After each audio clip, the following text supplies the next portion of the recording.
Good evening, everybody. Welcome to our June 27th, 2022 regular City Council meeting.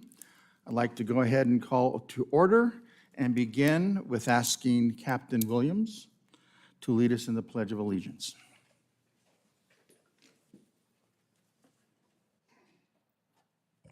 Honorable Mayor, members of the City Council, if you please join me in the Pledge of Allegiance. I pledge allegiance to the flag of the United States of America and to the republic for which it stands, one nation, under God, indivisible, with liberty and justice for all. Thank you, Captain. Jennifer, will you please call roll? Councilmember Bogue? Here. Councilmember Duncan? Here. Councilmember Thorpe? Here. Mayor Pro Tem Beaver? Here. Mayor Avila? Here. Mr. Casey, are there any changes to the agenda this evening? Staff has no changes to the agenda order or agenda items this evening, other than what was distributed this evening to both council and to the back of the room. All righty. Next up is special presentations. Special presentation for the Acrisure Arena. That is correct, Acrisure Arena. So we do have an arena coming about 45 minutes east of you guys. The name is Acrisure Arena, scheduled to open in December of this year. On January 26th, we announced our naming rights partner for the next 10 years, which is Acrisure Insurance Company, headquartered in Grand Rapids, Michigan. Oakview Group is the largest developer of sports and entertainment facilities in the world. We are investing over $8.5 billion on new arena developments over the next 5 years. We just acquired 25 acres south of Las Vegas, near the airport, to build the new 850,000 square foot arena with a casino and a hotel.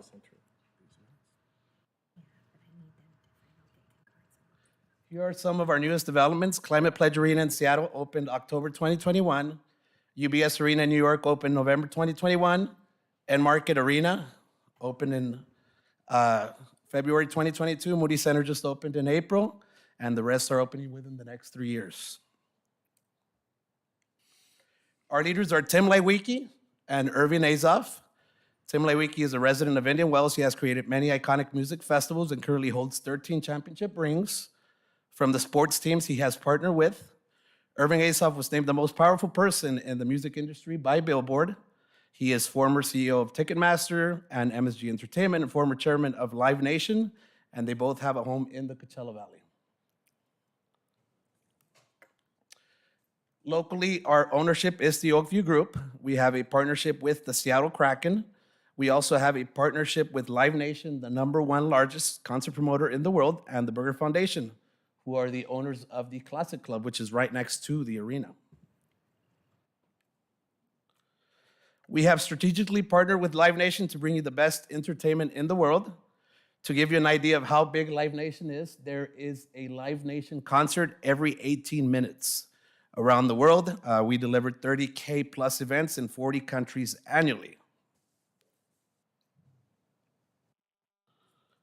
We are building the most progressive, responsible, and sustainable venues in the world. CV Arena will utilize renewable resources to strive for carbon neutrality by 2025. The facility will be powered by solar almost 100% on non-event days, which includes a community iceplex north of the arena, which I will talk about in just a bit. When we open up the arena, it will be powered roughly 30% by solar, but we are shooting to run it 100% by 2025 by solar.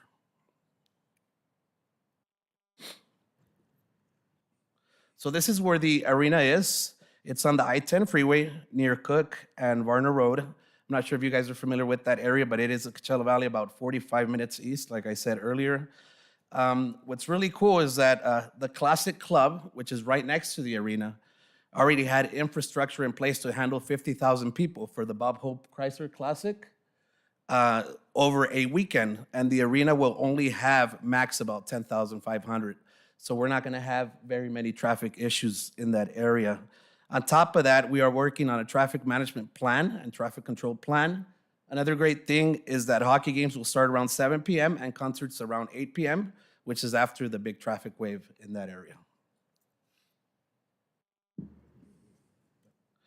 We will have parking lot for 3,000 cars. We have also partnered with Xavier High School, which is right next to the arena, which has an additional 1,050 parking spots with shuttle service to the arena. We will have 3 large marquees by the I-10 to promote events. There will be 4 parking entrances that you can see up there. Part of our traffic management plan is to install traffic lights at Varner and Berkey and Varner and Jack Ivy Drive. We will have a traffic control officers on site during the events and portable signs to direct traffic during events. So this is a nice, accurate aerial rendering of how the arena will look. On the right there, you see I-10 freeway going eastbound. So let me see, this is the west here. That's the east. I guess that's the east. And you see a little building there. That's the north side, which is the community iceplex that we're building that is attached to the arena. So this is a rendering of how the arena is going to look when we have concerts. As you can see, we'll cover the ice for events and provide floor-level seats. We have designed our arena to create an intimate experience. 90% of the seats are in the lower level.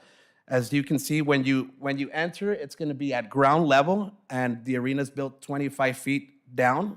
So every seat will be a good seat. Second floor, it's all VIP and club seating. The rest will be general admission.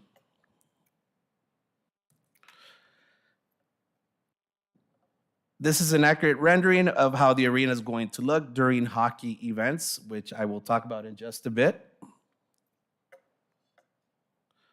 This is an accurate rendering of the main concourse. The arena will have a modernism interior design. We tied in textured materials. We use light colors to evoke happy, energetic moods, and we also added blacks, golds, and silvers to provide a night of elegance. This is a rendering that shows the Bunker Club and VIP Club areas. We will provide you with upscale hospitality. Music and sports will be the anchor tenants. We will bring you the best artists and sporting events in the world. We will offer over 100 plus nights of events, 36 professional hockey games, 40 plus concerts, and 35 plus entertainment events such as boxing, basketball, UFC, Disney on Ice, WWE, and much more. As I mentioned before, the arena was designed to create an intimate experience. The size of the arena is roughly 300,000 square feet. Concert capacity will be up to 11,000 depending on the setup, and hockey capacity will be 10,000 plus, up to maybe 10,500. Suites and premium seating will be at the top level. Very exclusive area with exclusive entrance and VIP parking west of the arena, which will be on this side here. VIP lofts are also at the top, similar to a suite, but shared with others. And there's the Chairman's Club, which they call the bunker level, which is down here right next to the stage.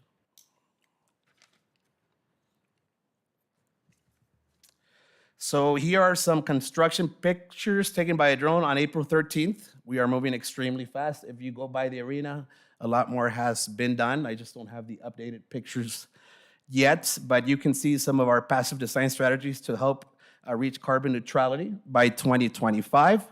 Like I said, the bowl is underground 25 feet to reduce heat. We are utilizing reflective cool material and low carbon concrete. You can also see the bright green panels there. Those are low emitting fiberglass insulation panels to handle extreme summer temperatures in that area to keep the arena cooler and decrease the AC demand. If you want to see live construction pictures, you can also visit acrissurearena.com, and we have a live cam there that shows everything that's going on at the arena. We recently launched our new website for opportunities to win prizes, receive discounts, careers, and general information. You can visit acrissurearena.com and subscribe to our newsletter.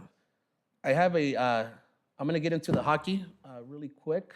I do have a video I wanted to show. We're gonna see if it plays. Go ahead.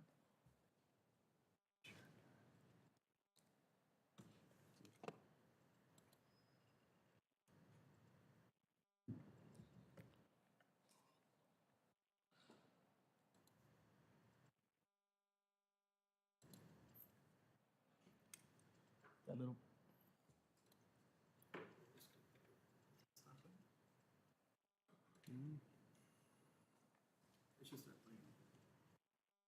I think they saw the game last night.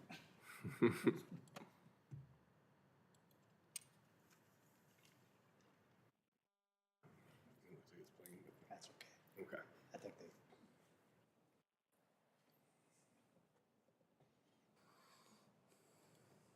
There it is.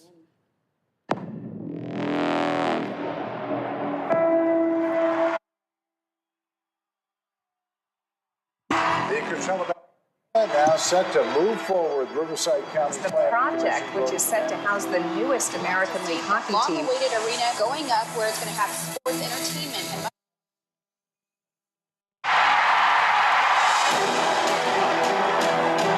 I could not be more proud to announce the partnership with Acrisure on the new arena. OVG and Acrisure are dedicated to using this platform to improve the lives of everybody in Coachella Valley. Goal here is to become completely carbon neutral for operations by 2025. Support hockey to have a vibrant place. It's especially exciting to bring an arena there. This is about wanting to do something spectacular. There's not going to be another one of these.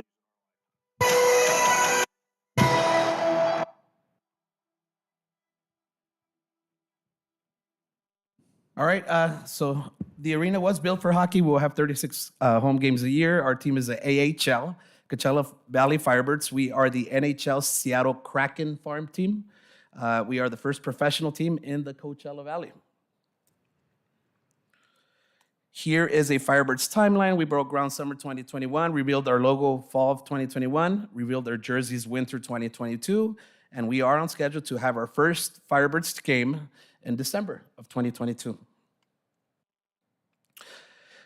These are our logos. The Firebird is a spiritual descendant of the Kraken. They are both mythical creatures. The Kraken is in the deep, dark ocean below, and the Firebird rises out of the flames to soar high above. Colors are the opposite to represent fire and ice, sea and desert. What's really cool about the logos here, if you look at the Firebird eye, it has the ice blue, right, which is the Kraken primary logo, and then they have our red alert as an eye, which is the Firebird primary logo. So it's to represent fire and ice, sea and desert. It's the yin and the yang. This is our secondary logo up at the top on the left side there. Mountains and a palm tree to represent our beautiful Coachella Valley. The palm tree has 9 fronds to represent the 9 cities within the Coachella Valley. Both logos will be included in special color variants to represent diversity.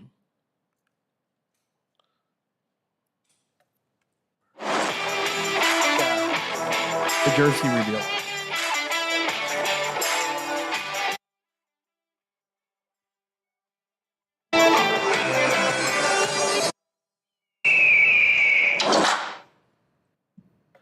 In September, you will be able to purchase the exact jerseys the players will wear on the ice, same weight, stitching, fit, and fabric. And if you know about hockey, they will even have the fight straps. We have been very active in the community, running street hockey clinics with various youth organizations in the entire Coachella Valley. We have serviced close to 6,000 kids in the valley. We have been giving free hockey clinics. Shannon Miller is our VP of Community Relations and Branding. She is actually a Hockey Hall of Fame coach who won an Olympic medal, and she is the one heading the clinics. You can see her there on the picture below. And some of our partnerships are with the school districts in the area, as well as the YMCA's, Boys and Girls Club, Desert Recreation District, and a bunch of other nonprofit organizations. Here's a construction picture of our community iceplex taken on April of the 28th. The facility will open 7 days a week for the community. We will program youth hockey, skating lessons, and figure skating. What's really cool is that you will be able to see the community iceplex from the arena. So there you're walking towards the arena and you can see the iceplex below. We opened up a store on El Paseo in Palm Desert on November 15th. You can also purchase Firebirds gear online at cvfirebirds.com, and you can give season ticket deposits there as well. What's really cool is that it's been very well accepted. We put aside 6,000 season tickets, and we are over 5,000 sold already. So these are some of our seats that we will have. Box office tickets will start off at $16, which is extremely reasonable. And if you become a season member holder, they start at $12 a game. For 36 games, you're looking at $432 for the season, which is very reasonable as well. And that is it. If you guys have any questions, I'm ready to answer. Thank you, Mr. Avalos. Do we have any questions? None at all. Thank you. Now, is this, I think I will ask, is this something, are you just promoting your arena there? And it's in the city of Palm Desert, I'm assuming? It's actually, it's not in the city of Palm Desert. It's in Thousand Palms, which is right So next. the county it's area. Unincorporated county area, exactly. And it is the first arena in Riverside County. Yeah, and I Okay. work for the arena, and I work for the Firebirds. I work for Oakview Group, which owns both. Okay, so you're promoting, what you're doing is you're promoting the arena then? Yeah, giving Okay. information and exactly, giving updates and trying to answer any questions.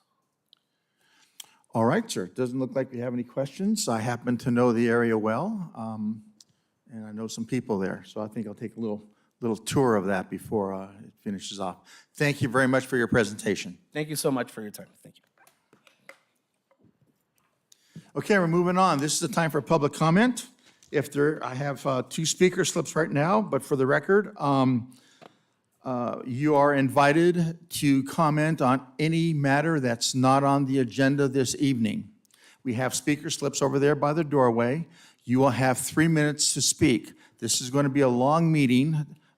They've asked me to cut it down to an hour, but I don't think it's going to be, I think it's going to go much longer than that. So please stick to your 3 minutes. But if you have something to say, you're more than welcome to speak. And we'll go ahead now, and in all instances, the Mayor Pro Tem will make you stick to the 3 minutes. He's very good at that. So the first speaker out the box is Richard Frost.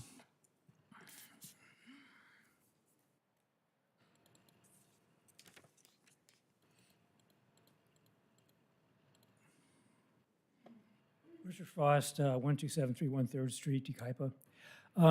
I was over the Yucaipa Equestrian Center last week, and somebody on the board there was complaining about Wildwood Canyon Park, that she likes to ride her horse there. And it was, she says all the people, with the skateboards and bicycles and pit bulls running loose. And she said it was state-run.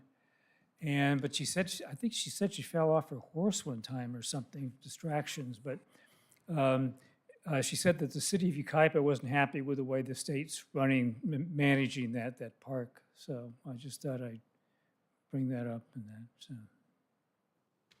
All right, thank you, sir.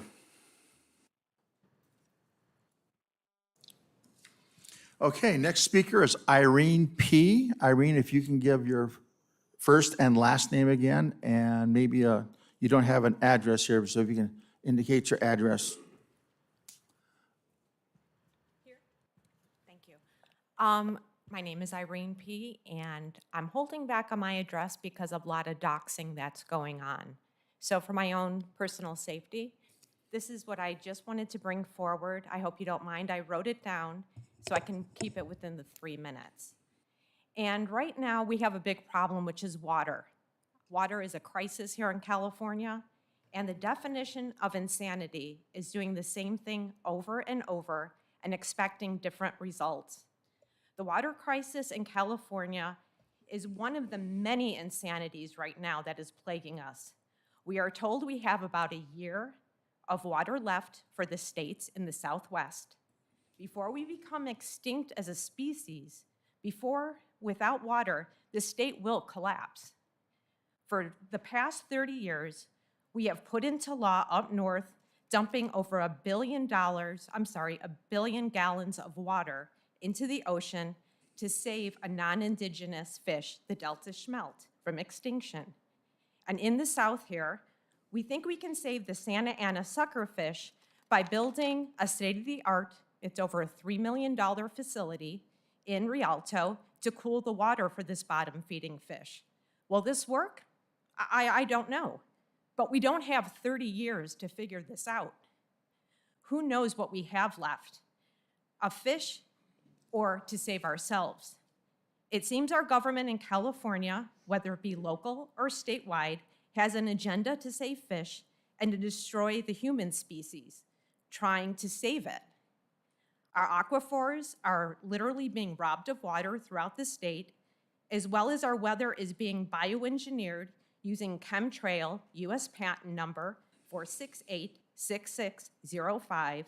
This is no longer a secret. All you have to do is look up and you can see it. I look up and I see crazy chemtrails and modified cloud covering. The aluminum, the nanoparticles are changing our weather by design and polluting our water, our plants, our insects, our birds, our bees, and our fish. And no one says a word. Do you not think we are not paying attention to this? Every day there is virtue signaling going on throughout California and the rest of the nation. And nobody seems to see the crazy crisis that we are now in because of ourselves. Every single day, I am gathering water from my sink to go outside to water my plants. I'm catching water in my shower in buckets to go outside. I don't know if anyone else is having this problem, but it's an emotional problem and nobody's paying attention. And I hope the city council, I've lived here over 20 years and I've never come to your meetings because I thought everyone had this under control. There's nothing under control. There are more problems than this, but this is just the one I'll bring. Thank you. Thank you. Irene, I would recommend that you take your message to the Yucaipa Valley Water District. They are the purveyors of the water in our valley. We have nothing to do with that. I think they'd like to hear what you have to say, and perhaps they might be able to help you understand what we're doing to conserve water. I have, sir. I have gone to them, and they still can't answer questions. And as a community, I think if this is my city council, I should be able to bring this to you as well. Thank you. Okay, moving on to the consent agenda. Is there anything that a member of the council wish to pull off for discussion? If not? For the record, I will recuse myself from item number 11. Okay, we have one recusal for item number 11. Anything else? Do I hear a motion to accept? I'll make that motion. I'll second. We have a first and a second. All in favor? Aye. And with respect to number 11, I recuse. Councilmember Bogue recuses himself, abstains. All right, moving on to council member business. Do we have anything to report? Mr. Duncan? Anything other than nothing? No business reports. Okay, then we'll go ahead and move up to item number 14. Ray Casey, Assembly Bill 2840, Qualifying Logistics Use Projects. Thank you, Mr. Mayor, members of the council. As you mentioned, this is Assembly Bill 2840, put forth by Assemblyman Reyes, Qualifying Logistics Use Projects. The idea behind this is it would prohibit logistics projects in the County of Riverside, County of San Bernardino, and the cities within those counties wouldn't be able to approve developments that don't meet certain criteria. And those criteria include setbacks to different types of uses, residential, schools, other types of uses. They also, legislation also includes PLA-type elements for construction of the distribution projects in those communities in San Bernardino County and Riverside County. Staff is recommending, in the interest of time this evening, I'll be brief, staff is recommending that City Council approve a letter opposing this bill to send to the Assembly person. With that, happy to answer any questions you might have. Thank you, Ray. Any questions of staff? Hearing none, I hear a motion to. So move. I'll second. All right, we have a first and a second. If no further discussion, all in favor? Aye. Any opposed? Motion carries. Thank you very much. Moving on to number 15, Ray Casey again, Assembly Bill 2237, Transportation Planning. Again, I'll be brief. This is an item relative to, as you mentioned, Assembly Bill 2237. It's a request for an opposition letter as well. The idea behind this bill is to adjust the way projects are prioritized through the Regional Transportation Improvement Program so that they are consistent with the Regional Transportation Plan Sustainability Community Strategy, as well as state and federal air quality standards. Effectively, what it does is it reprioritizes, in staff's opinion, the way those kinds of projects that are subject to RTIP funding and listing are prioritized at the MPO level. For us, that's SBCTA. And so they would be required to prioritize projects under those, in those areas, consistent with the air quality requirements and other requirements that are part of the plan that the MPOs are required to approve. And so for cities that are more rural or suburban in nature, those kinds of, the kinds of projects that would be listed in our communities would likely be, through the vehicle miles traveled analysis, likely to be ranked below projects in a more urban environment, as the more urban environment is addressing congestion, which in most cases, which reduces air quality problems, whereas creating jobs in your community through projects that interchanges and other types of projects would benefit. The vehicle miles traveled analysis doesn't typically reward those communities that create jobs and essentially take folks off the freeway system because they're living and working in the same community. And so because of the way the vehicles miles traveled analysis is done, that typically is not a benefit in terms of air quality improvements, whereas the same kind of project might be a benefit in a more urban environment because it would reduce congestion. And so staff is recommending that council approve an opposition letter to this legislation as well. All righty. Thank you very much. Any questions of staff? I'll move approval. You have a motion to approve? I'll second. First and a second, if no discussion. All in favor? Aye. Any opposed? Hearing none, motion passes. And I got tied up here. Are we on 16 or 17? 16. 16, okay. Moving on to number 16, yeah, Ray Casey's for the trifecta. Assembly Bill 2338. Thank you, Mr. Mayor, members of the council. This item is very similar, although it addresses SB1 funding, especially the competitive programs for SB1 funding. As council may recall, we received competitive SB1 funding in partnership with Calamasa for the County Line Road project that is under construction right now. This type of legislation would make it more difficult for cities like Calamasa and Yucaipa to obtain competitive SB1 funding for all the same reasons, that air quality analysis, VMT analysis would slide towards more urban environments for prioritized funding as opposed to rural or suburban communities like ours. And so staff is recommending the council approve an opposition letter for Assembly Bill 2438. All righty, thank you, sir. Any questions of staff? Your motion? I'll move approval. I'll Move second. approvals, and we hear a second. If no further discussion, all in favor? Aye. All opposed? None. Motion carries. Item number 17. And this is Jennifer.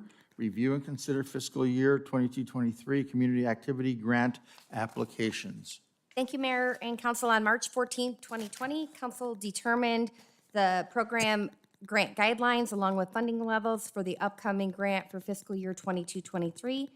Notices were issued to past applicants and new contacts that expressed interest along the year. 15 grants have been received and are listed on page 149 through 151 of the packet.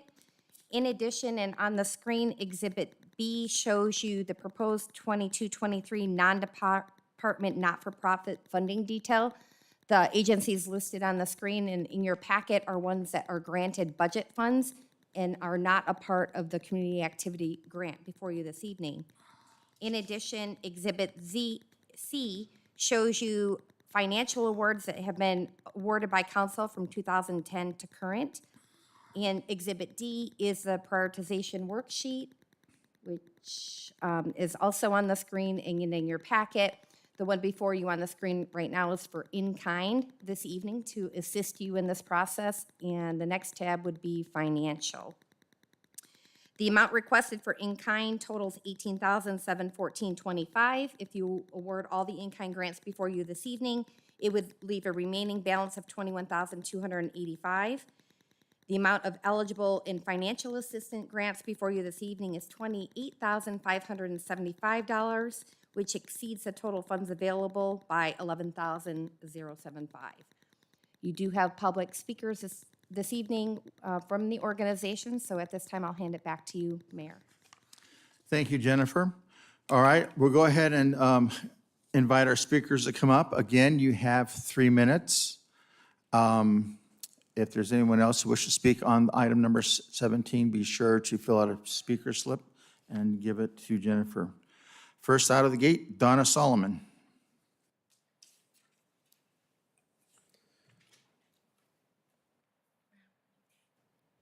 Okay, good evening. My name is Donna Solomon, and I'm from Garden Works for Kids in Yucaipa.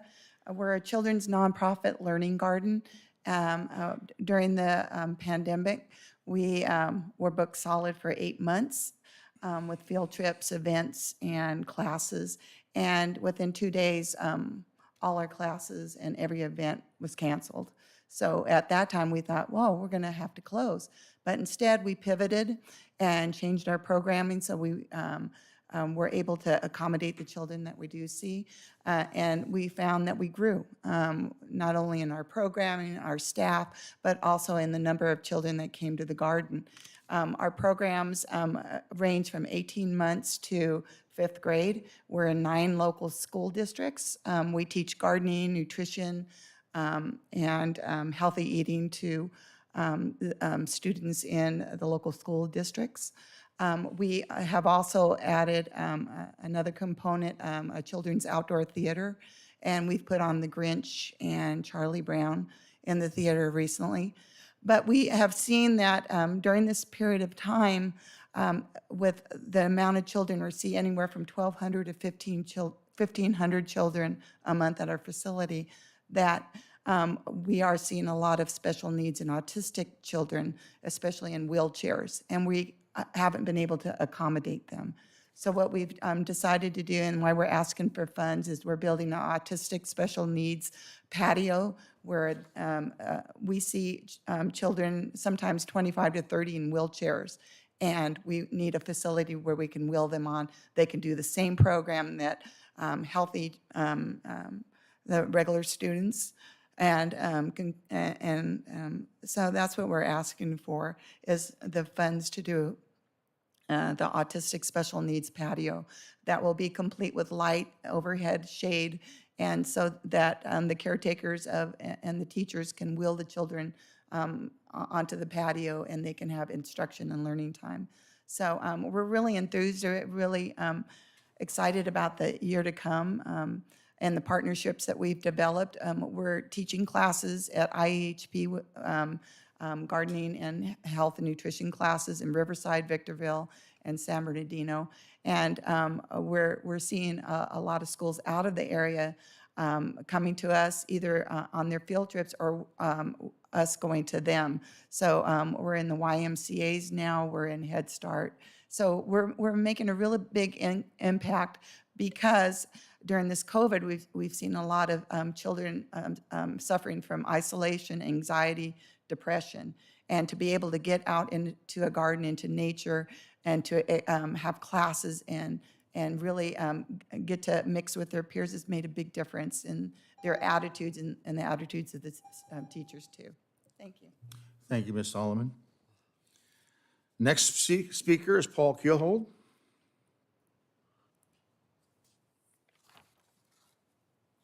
Good evening, Honorable Mayor, City Council. I'm here on behalf of Yucaipa Calamasa Family Assistance.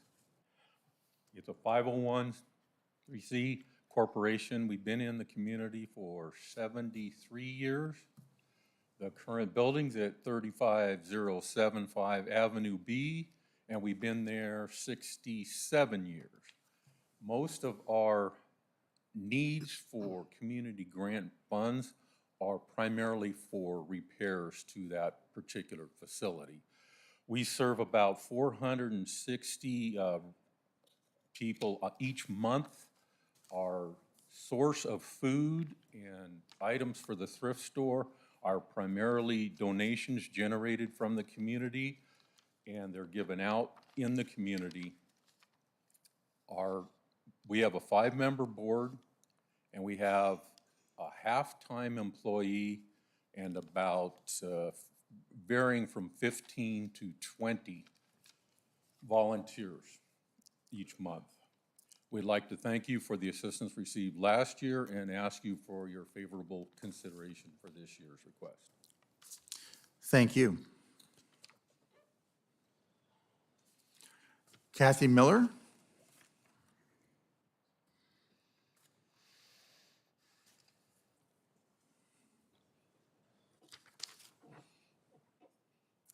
Good evening, Honorable Mayor and City Council members. I'm Kathy Miller, principal of Valley Elementary, a Leader in Me Lighthouse School.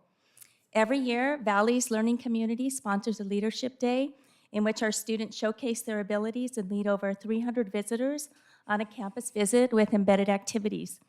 Due to COVID-19 restrictions, we used the grant funding for our Memorial Garden dedication. Our Memorial Garden is in honor of those men and women who died while serving in the United States military and is dedicated to Valley's own fallen soldier, Nathan Tyler Davis. Many of you were able to attend this event, which made it even more successful. We were able to purchase replicates of Tyler's banners that are displayed in the city, along with invitations and programs. Our students will always be able to celebrate Memorial Day annually due to the completion of our garden and use the garden on a daily basis. This year's grant application will continue to focus on our annual Leadership Day. It's helped us purchase the needed items not covered by school funds, podiums, provide leadership vests, help with production of invitations, mailing, advertising, signage and banners, and hospitality. And many of the items that we request are always a one-time purchase, but are used daily by our students. We thank you for the opportunity, and we're going to continue down our path, and we hope you'll consider Valley's renewal of the grant. Thank you. Thank you, Principal Miller. All right, next is John Mueller.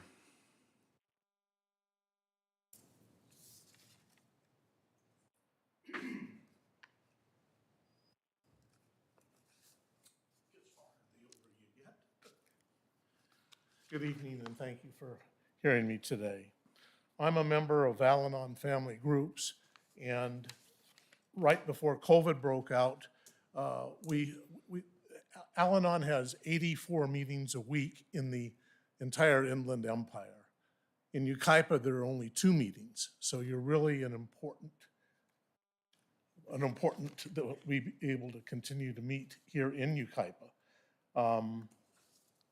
Right before COVID struck, we began meeting in the small community room over in the community center, and we were given a grant just for the rent equivalent in kind. No money changed hands. We're not asking the city to buy anything for us or do anything like that. We just want a room. COVID broke out. Nobody met anywhere. After it reopened, we were able to continue our meeting. It is down in size a little bit from what we had because of COVID, but we would certainly appreciate being able to continue to do this. Al-Anon Family Groups helps families and friends and employers, fellow employees that are dealing with having active alcoholism in their house. And we draw people from the local area, which would include some people come from Redlands. We have one member that lives in Forest Falls. If it weren't for Yucaipa, she wouldn't have a meeting. So anyway, it's very important for us. We appreciate it very much. We've been good tenants, and you've certainly been good hosts. We appreciate it. Thank you. Thank you.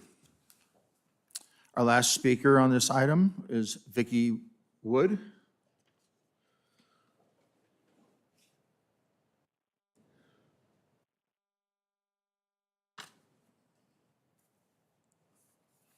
Good evening, Mayor, and good evening to the council members. My name is Vicki Wood, and I have lived in Yucaipa since I was 7 years old. We've raised our children here.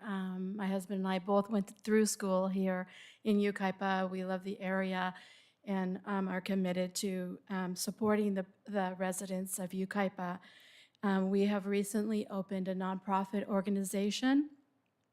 It is called the Well Outreach Center, and the Well Outreach Center is a 501c3 nonprofit organization, and we provide services that support spiritual, physical, emotional, and psychological wholeness. We have 3 DBAs that we support our community with. One of them is called Mosaic Center. Mosaic Center is a layman support group outreach. We support individuals who have suffered trauma and need support in overcoming the effects of trauma. We also, through Mosaic, are offering our community informational, educational conferences regarding what is trauma, how does it impact your life, and how do you recover from trauma. People can receive these services, attend these groups. There's no charge for these groups. The facilitators of these groups have been trained by the different organizations that they've been a part of. Some people, however, need additional support, maybe a higher level of support. And so we also have opened a professional counseling center. It's a goal of ours to offer low-cost counseling to our community. And we do this through hiring associates. Our third DBA is what we focused our grant proposal for, and that is called Our Neighbor's Clothing Closet. And that's what I want to tell you a little bit more in detail about tonight. Our Neighbor's Clothing Closet targets secondary students who live in Yucaipa. This last year and a half, since January of 21, we have served 180 students in the Yucaipa community, and they can come to the clothing closet through referrals in various ways, teachers, counselors, administrators, and so our Neighbor's Clothing Closet is there to support our secondary students. Thank you very much. All right, there's no more speakers on this item. Okay, gentlemen, shall we start with the in-kind services? As I understand, there'll be a surplus left over if we give every requester their share. Is that correct, Jennifer? Correct. So I will move all the in-kind requests. I'll second. We have a first and a second. Any further discussion? All in favor? Aye. Aye. Any opposed? It carries. Now, with respect to the financial requests, would anybody like to start? Mr. Duncan, do you have anything? Yeah, I've got, I'm not sure everyone will agree with this, but on the first one, I've got $3,000 for the family service. Then I've got $2,000 for Garden Works. I've got $2,000 for Smiles for Seniors, $2,000 for the well, $1,000 for elementary, 3,000 for Yucaipa Family Assistance, and then 500 for the Elks, and then 4,000 for the Women's Club. I think that's 17.5. Okay, does anybody else? I can go with mine. Mine is 3,500 for Family Services, 2,000 for Garden Works, 28 for Smiles, 1,000 for Well, 1,000 for the school. Yucaipa Assistance is 2,500. The Elks, their full 1,200. And the Women's Club, 3,500.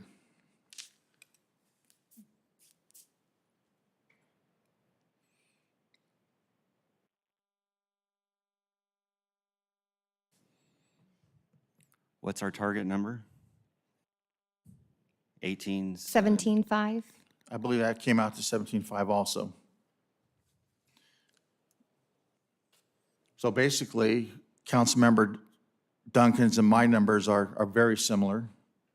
A couple of differences there. I left my glasses at home. Can you make that bigger, please? There we go.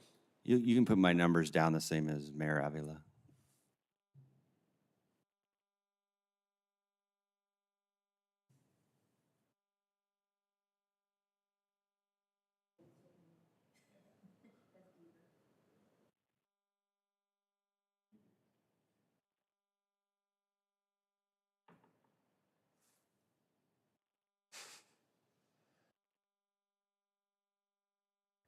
You can do the same for mine as well.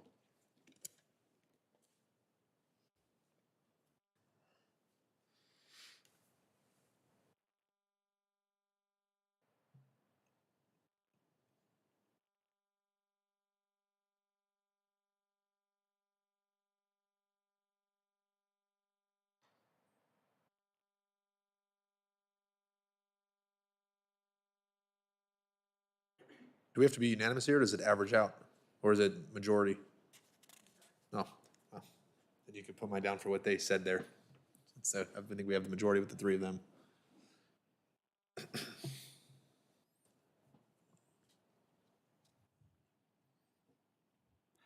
So I'll make a motion that we accept Mayor Avila's numbers. Do I have to read them, or are we good? Maybe, Mr. Duncan, do you have any comments on your selections? No. Okay. Just in case you had a good argument with something, I'm willing to change. No, it's okay. You got four out, four. You won it. All You right. said That was my motion, yeah. I'll second his motion. Okay, we have a first and a second for what the majority is agreed upon. If no further discussion, all in favor?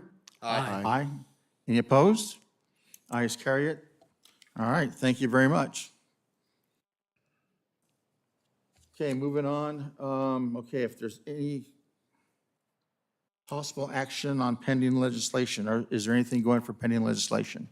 I have nothing in addition to what we talked about earlier, Mr. Mayor. Okay, department reports. First item is number 18, Ray Casey again, County of San Bernardino American Rescue Plan Act. Thank you, Mr. Mayor, members of the council. Again, I'll be brief. This is a contract with the County of San Bernardino relative to using American Rescue Plan Act funding, some of their funding for a project in Yucaipa, the Upper Wildwood Creek Basin Project. This is a project that is extremely important in the context of a number of benefits. The recharge for our aquifer, which was one of the things that one of the speakers talked about today in the public comment. This will provide additional recharge into the aquifer. This will provide reduction in downstream flows. It will provide enhanced access to the mountain bike course that has been, first two phases have been constructed. The third phase is being considered by City Council this evening as a part of the budget, capital improvement program budget, and was previously prioritized in the goals and objectives process. It's a project that'll protect 200-plus-year-old oak trees and provide some protection for the downstream park, Wildwood Park as well. It is part of the county's strategic plan for funding, for use of ARPA funding. They've broken their strategic plan into 3 different subsections: pandemic response, which includes help for homelessness and housing and those sorts of things, among other things. It also includes an economic recovery segment of ARPA funding, which this project falls under. Project falls under the economic recovery that also includes water resource projects, storm drain projects, clean water projects like this one, and also a government operations section. Wanted to take this opportunity. I know one of your speakers this evening is Vice Chair Supervisor Don Rao. I wanted to share my personal thanks. She and her staff reached out to us along the way, and we arrived at this project as a good project to move forward with in partnership with the county. We've had a number of great partnerships with the county, one of which is under construction now, Wilson 3 Basin Project, similar to this, but much larger, of course. And again, just wanted to thank her and our staff for thinking of us in this way, and happy to answer any questions you may have, Mr. Mayor, members of the council. Thank you, Ray. Any questions of staff? I don't have any questions, but I would like to hear from our supervisor. She's in the back. All right, and as she's walking up, Ray, the 800,000, or is it 880, I can't remember, 880,000, does that include contingencies in the event that, you know how things go, 10 to 15% overrides at times? Sure. We believe that this, together with the other funding, and I don't want to get too far into the other funding because I don't want to take away from our partnership with the county, but we believe that the funding that is included in your capital improvement program budget for consideration this evening will cover this cost. Now, it's hard to say what's going to happen with inflation and ongoing construction costs. It's a great question. I don't know that I have a great answer. If we continue to see the kinds of construction cost increases that we've seen over the last year, I can't guarantee it'll be enough, but we think it's enough as it stands today. Okay, thank you. And if anyone would like to speak on this subject, again, there's speaker slips up here, and we welcome Supervisor Don Rao. Thank you for having me tonight. I will be brief. I just want to let you know it speaks to the cost possible challenges that we have, but the county has tried to be as expeditious as possible in getting this funding through. So each, under Chairman Hagman's leadership, he gave each board office money to fund projects both within the unincorporated areas and with our cities. And so the 3rd District has a chunk of that to be able to allocate to projects. And so it's my honor to take a part of that for the 3rd District and to spend it on this project that serves a great many needs that Ray articulated. So thank you very much. Thank you very much. And on behalf of City Council, I'm sure, thank you for your continued support to Yucaipa. Thank you so much. That's what I want to say. I want to thank Don for for everything you do for our city. It's great. This is a project needed. We knew that this road eventually is going to be wiped out if we don't do something, and we appreciate you looking at the city of Yucaipa and keeping us in. Absolutely. And Ray, when he brought the project forward, it does serve county needs, city needs, and groundwater preservation. There's an awful lot of things that are tied up in this. So thank you very much. So speaking on that matter, and I just wanted to, because you're right, Mr. City Manager, it was brought up during public comment, the importance of conserving our water and capturing our rainwater runoff. And I think if I'm correct in our meetings over the last year and a half, the city has made enormous steps in ensuring that any large development in the city has a recharge basin on the property to ensure that the water that hits that asphalt's not running off into the gutter and down to save the fishies downstream. We're doing what we can in Yucaipa to ensure that our water is recharging.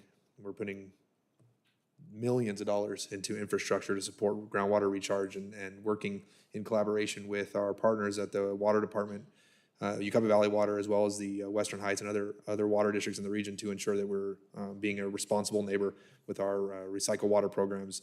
And this is just another example of that, working in collaboration with our county partners and our experts in the water department to ensure that we're doing what we can the madness in Sacramento is not going to stop unless everybody in this room and everybody they know gets out and votes and ensures that we, the people, run the state like we're supposed to.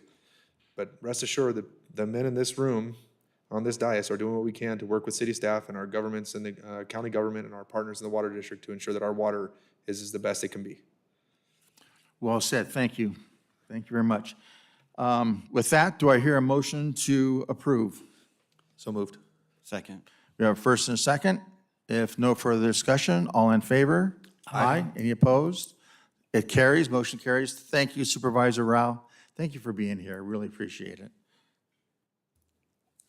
Moving on to item number 19, Ray Casey again, Strategic ARPA Funding Plan Essential Worker Stipend.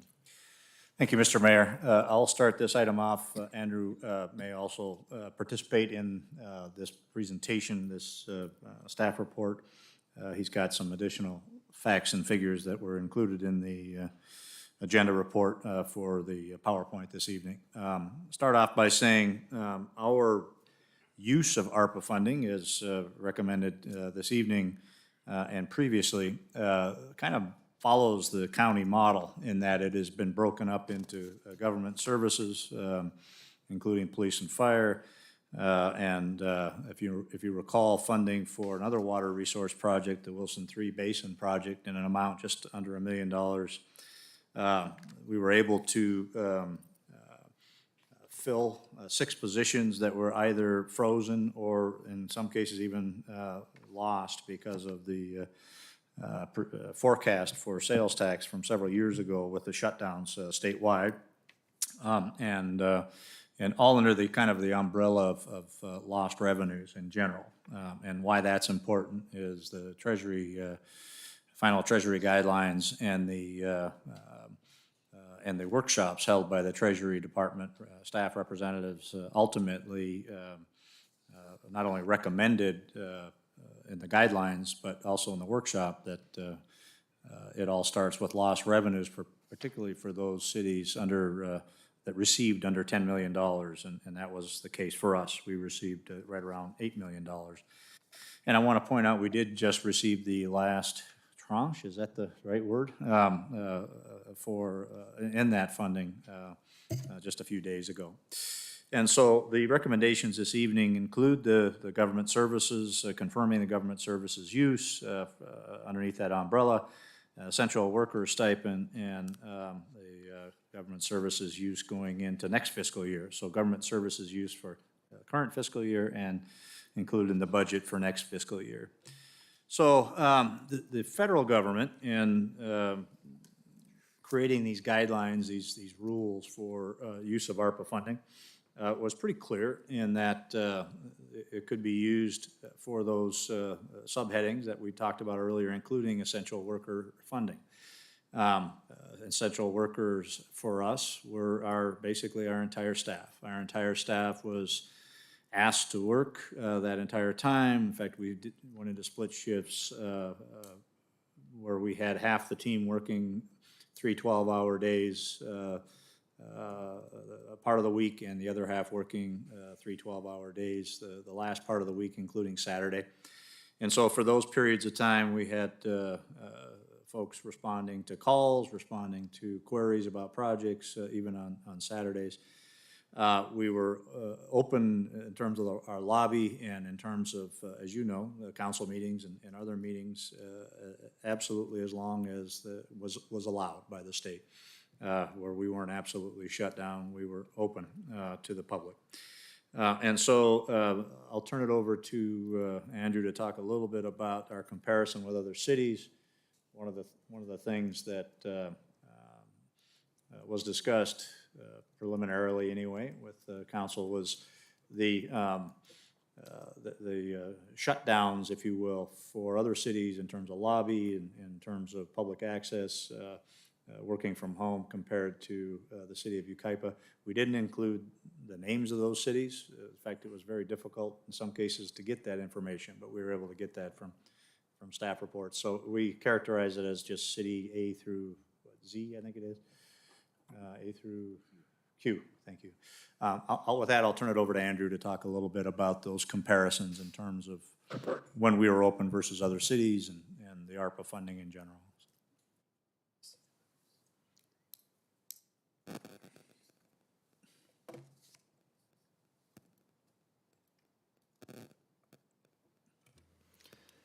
Thank you, Mr. City Manager. Can we get that up on the screen?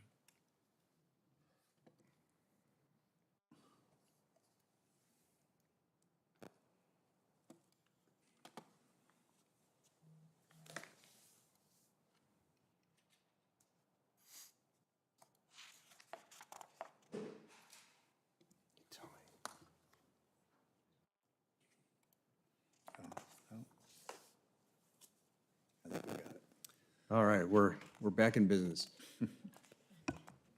Mr. Mayor, members of the City Council, I'm happy to present this table. As you can see, the first column is the agency, as Mr. City Manager mentioned. You can see in the very first numbered column is the number of weeks closed to the public. The City of Yucaipa starts at 0.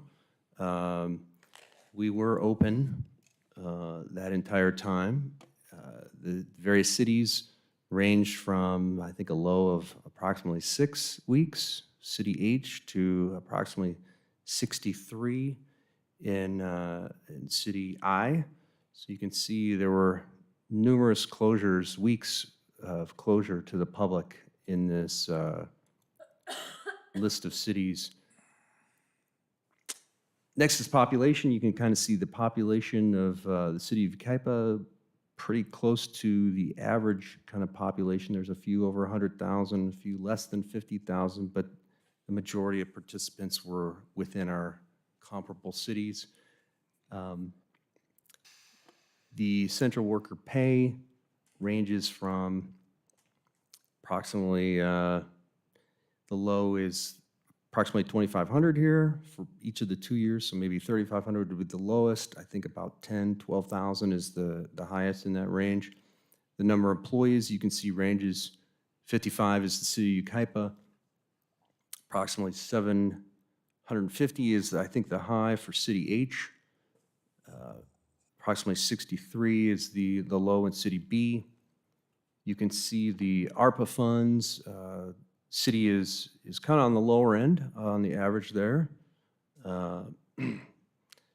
Anywhere from about 45 million in City N to approximately 7 million in City K. You can see the worker pay allocated to the essential worker pay, the stipend, went from approximately 9.3 million for City H to about that 444, 440 for the City of Kaipa, and you can see those corresponding percentages in the right column. With that, I think we can turn it over to council with any questions and finish up if there are any. All right, any questions of staff? I have one quick question for the attorney. This came up at the beginning of this month, and we made a motion that we remove it from, I think it was bullet point 4 from item number 1, so it could be, discussed in a more transparent mode. So my question to you is, by it being attached to other items here, are we complying with the motion and the action that we made from that original meeting?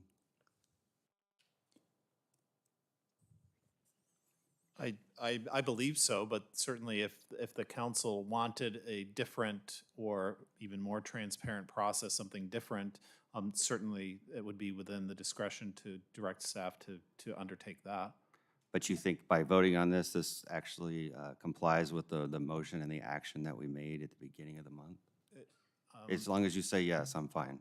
I believe so.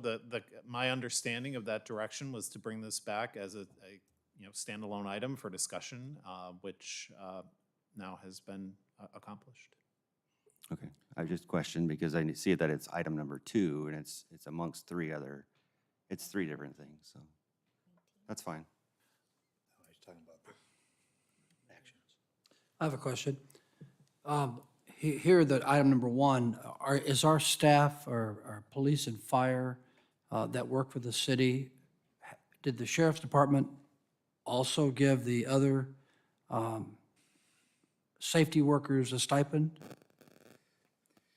I believe there are conversations going on, negotiations going on, at least that's what was shared with us when we met with the sheriff and his staff relative to our contracts for this year.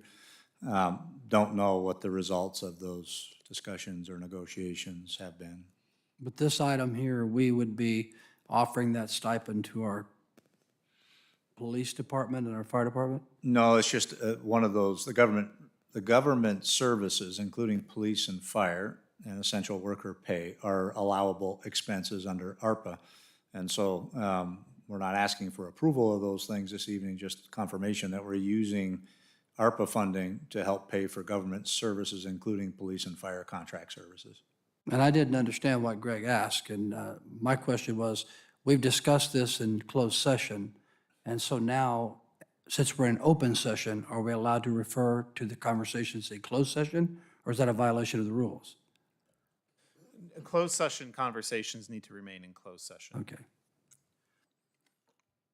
Well, I don't want to get into this too much, but my concern was that we discussed this single item and separate it from everything else, and then it comes back and it's still amongst 3 different items. That was the only concern I had.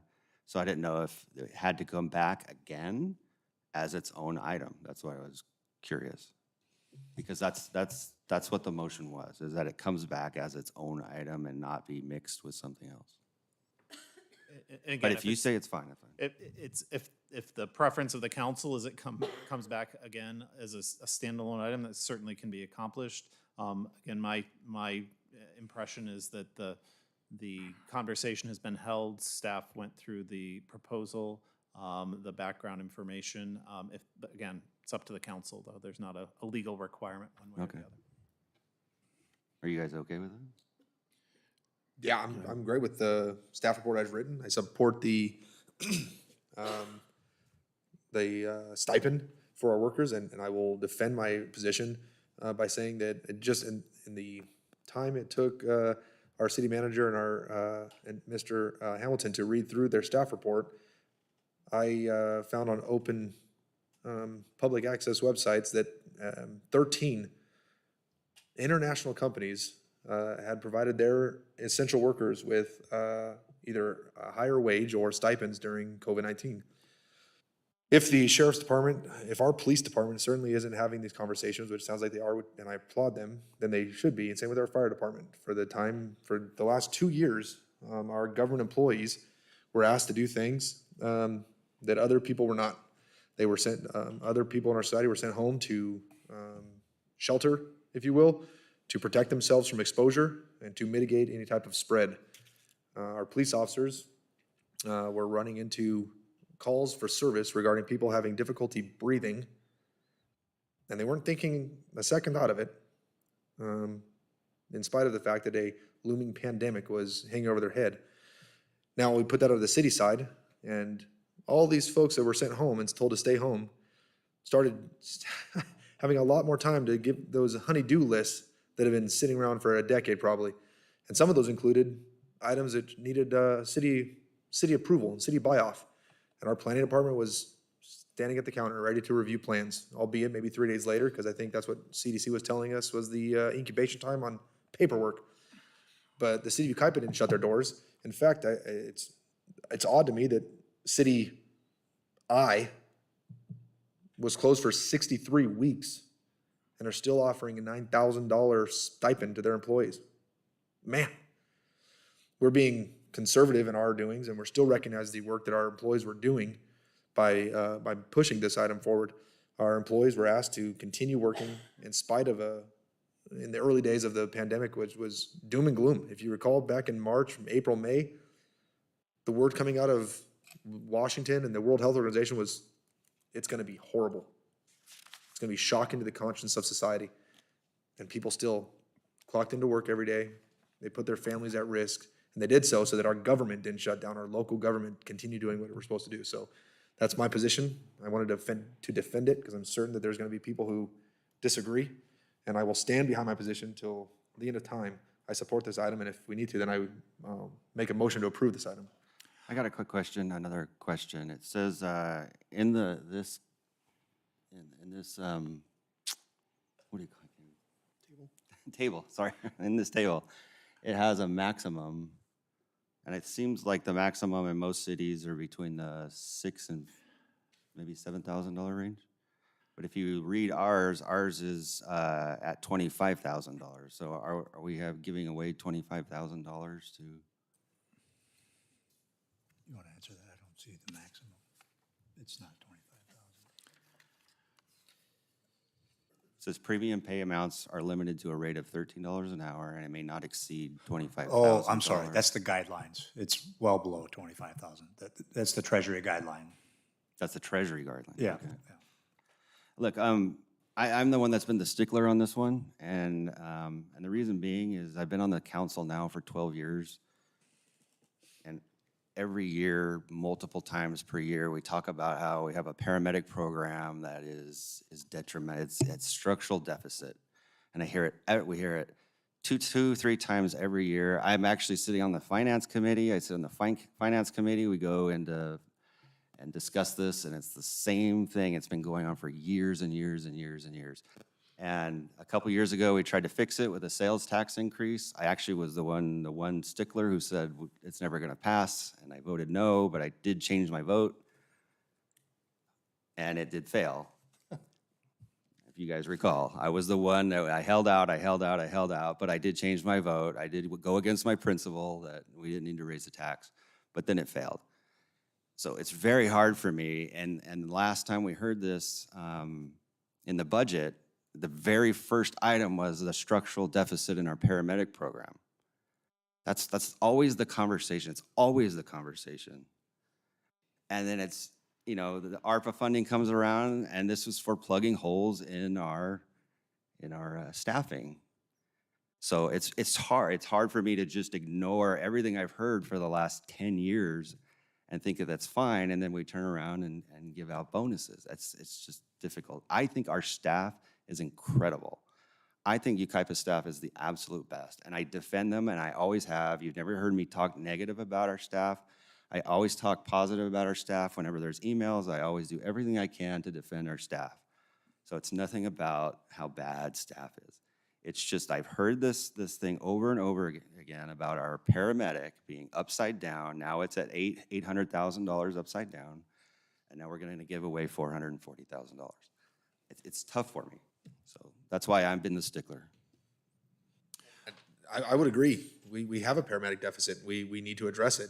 This one-time ARPA funding, which is, I'm hesitant to, I don't think there's accepting it. I'm cautious when the government gives gifts. In my experience, the government doesn't give gifts. And so when we got millions of dollars from the federal government, I want to know where the strings are. With that being said, this one-time $400,000 stipend is not going to solve our paramedic deficit. That conversation needs to be had. Tough decisions need to be made by this council so that we can make long-term solutions to that.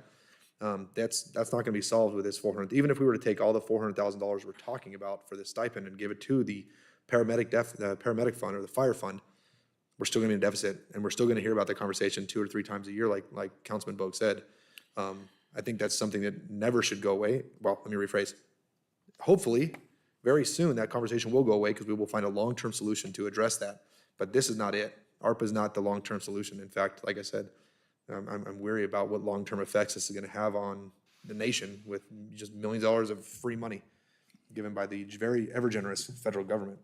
I think those are 2 separate matters, and if we're looking at it like a ladder, there's a rung above us, but we have to think that there's several ladders we're looking at right now. This one happens to be talking about ARPA, strategic ARPA funding for essential workers. Very, very glaring ladder to the left of us is that fire fund that we have to address. You're right. These are 2 separate items. So let's just go ahead and concentrate on what we have right here. We have a motion on the floor to accept. If we have a second, then we can have a discussion on it. But Well, I don't want to be cut off when I don't think the discussion's finished here, because the issue is, for me, is that we're giving off the perception that we're in this deficit, and so we're going out to the voter, we're going out to the city of Yucaipa and asking the residents to increase their sales tax or, you know, increase their taxes so that they can pay for the paramedic fund. And at the same time, we're turning around and turning ARPA funding and giving it away in bonuses. I think we're gonna lose credibility with our residents. That's fine. I mean, I understand what we're trying to do. Like I said, I defend staff. For the last 12 years, I've always defended staff. I think our staff is incredible. But, you know, I can't hear this stuff over and over and over again for years and years and years and years, and then just ignore it when we have an opportunity to at least try to help fill some of these gaps. I'll second the motion. Okay, we have a first and a second. Any further discussion on the item? We're good. We're good? All right, call for the motion. All in favor? Aye. Any opposed? No. We have, I'm assuming 4 yes, 4 ayes, and 1 no. Thank you. Motion passes 4-1. We do need to continue that discussion with respect to our paramedic program. I agree. That's a major concern for us. Moving on to item number 20, Megan Wolf, Measure I Award, Omnitrans Fiscal Year 23. Before we start, I would like to say for the record, I am on the board of directors. I do receive a stipend from them, but according to Mr. Snow, since I'm not directly involved with this, I can go ahead and listen, but I do have to abstain. Is that correct? No, you could actually participate in this because of Okay. the nature of the stipend. All right, thank you. Ms. Wolf. Good evening, Mayor and Honorable City Council. Thank you for the opportunity to speak this evening. I'd actually like to hand it over to Sarah Martinez, who's the Community Services Supervisor over Senior Services. Thank you, Megan. Good evening, Honorable Mayor and City Council. We are here this evening regarding the proposed Senior Transportation Program. We are seeking approval and authorization for the City Manager to execute and administer the terms of a funding agreement with Omnitrans in the amount of $360,246 for Measure I funds and the authorization for an increase in the fiscal year 2022-2023 Senior Service Expense Budget in the not-to-exceed amount of $236,198. To provide a bit of history, in July 2019, the city applied to receive funds from the Omnitrans Measure I Specialized Transportation Call for Projects. The Measure I Specialized Transportation Program funds projects that will improve mobility and/or coordination of transportation services and address the unmet, underserved transportation needs of seniors and/or persons with disabilities in the San Bernardino Valley. The city requested funds to purchase a high-passenger vehicle to provide transportation opportunities to the community's senior population. Proposed use of the vehicle included transportation of seniors to and from the Share Community Center for various activities, which include lunch program, classes, seminars, as well as transportation to other city facilities and key locations throughout the city, such as the library, post office, and shopping centers. On February 24th, 2020, City Council approved and authorized the mayor to execute an agreement with Omnitrans to purchase a high-passenger vehicle. However, funds were not included for staff to operate the program. Therefore, staff did not move forward with purchasing a vehicle during the 2020 calendar year. In July 2020, after working with Omnitrans staff, the city applied for funds from the Omnitrans 2020 Measure I Specialized Transportation Call for Projects. The city requested operating funds to cover the cost of staffing for the senior transportation program. In addition, the city requested capital funds to lease 3 green, high-passenger vehicles and charging stations available through Omnitrans partner community collaborative Green Commuter. The city was awarded the 2020 Measure I Specialized Transportation Call for Projects, and on May 10th, 2021, City Council approved and authorized the city manager to execute and administer the terms of funding with Omnitrans. Staff worked with representatives from Green Commuter and were unable to come to an agreement due to Green Commuter stating that city facility parking lots would not meet the current ADA requirements when installing the charging stations, and would require the city to incur additional costs to both install and utilize those charging stations. Therefore, the grant funds were defunded and the senior transportation project was delayed. It is important to note that all cities that applied for 2020 Omnitrans grant funds through collaborations with Green Commuter were unable to execute agreements due to the change in details by Green Commuter post-awarding of funds from Omnitrans. So more recently, to address the delay in the senior transportation program, Omnitrans worked with city staff to apply for the Measure I grant for fiscal years 2023 and 2024. On June 7th, 2022, the city was selected as a recipient of the Omnitrans Measure I Specialized Transportation Continued Project funding, awarding the city with 2 years of funding in the amount of $236,198 for fiscal year 2023 to cover operating and capital, and funding in the amount of $124,048 for fiscal year 2024 to cover operating costs.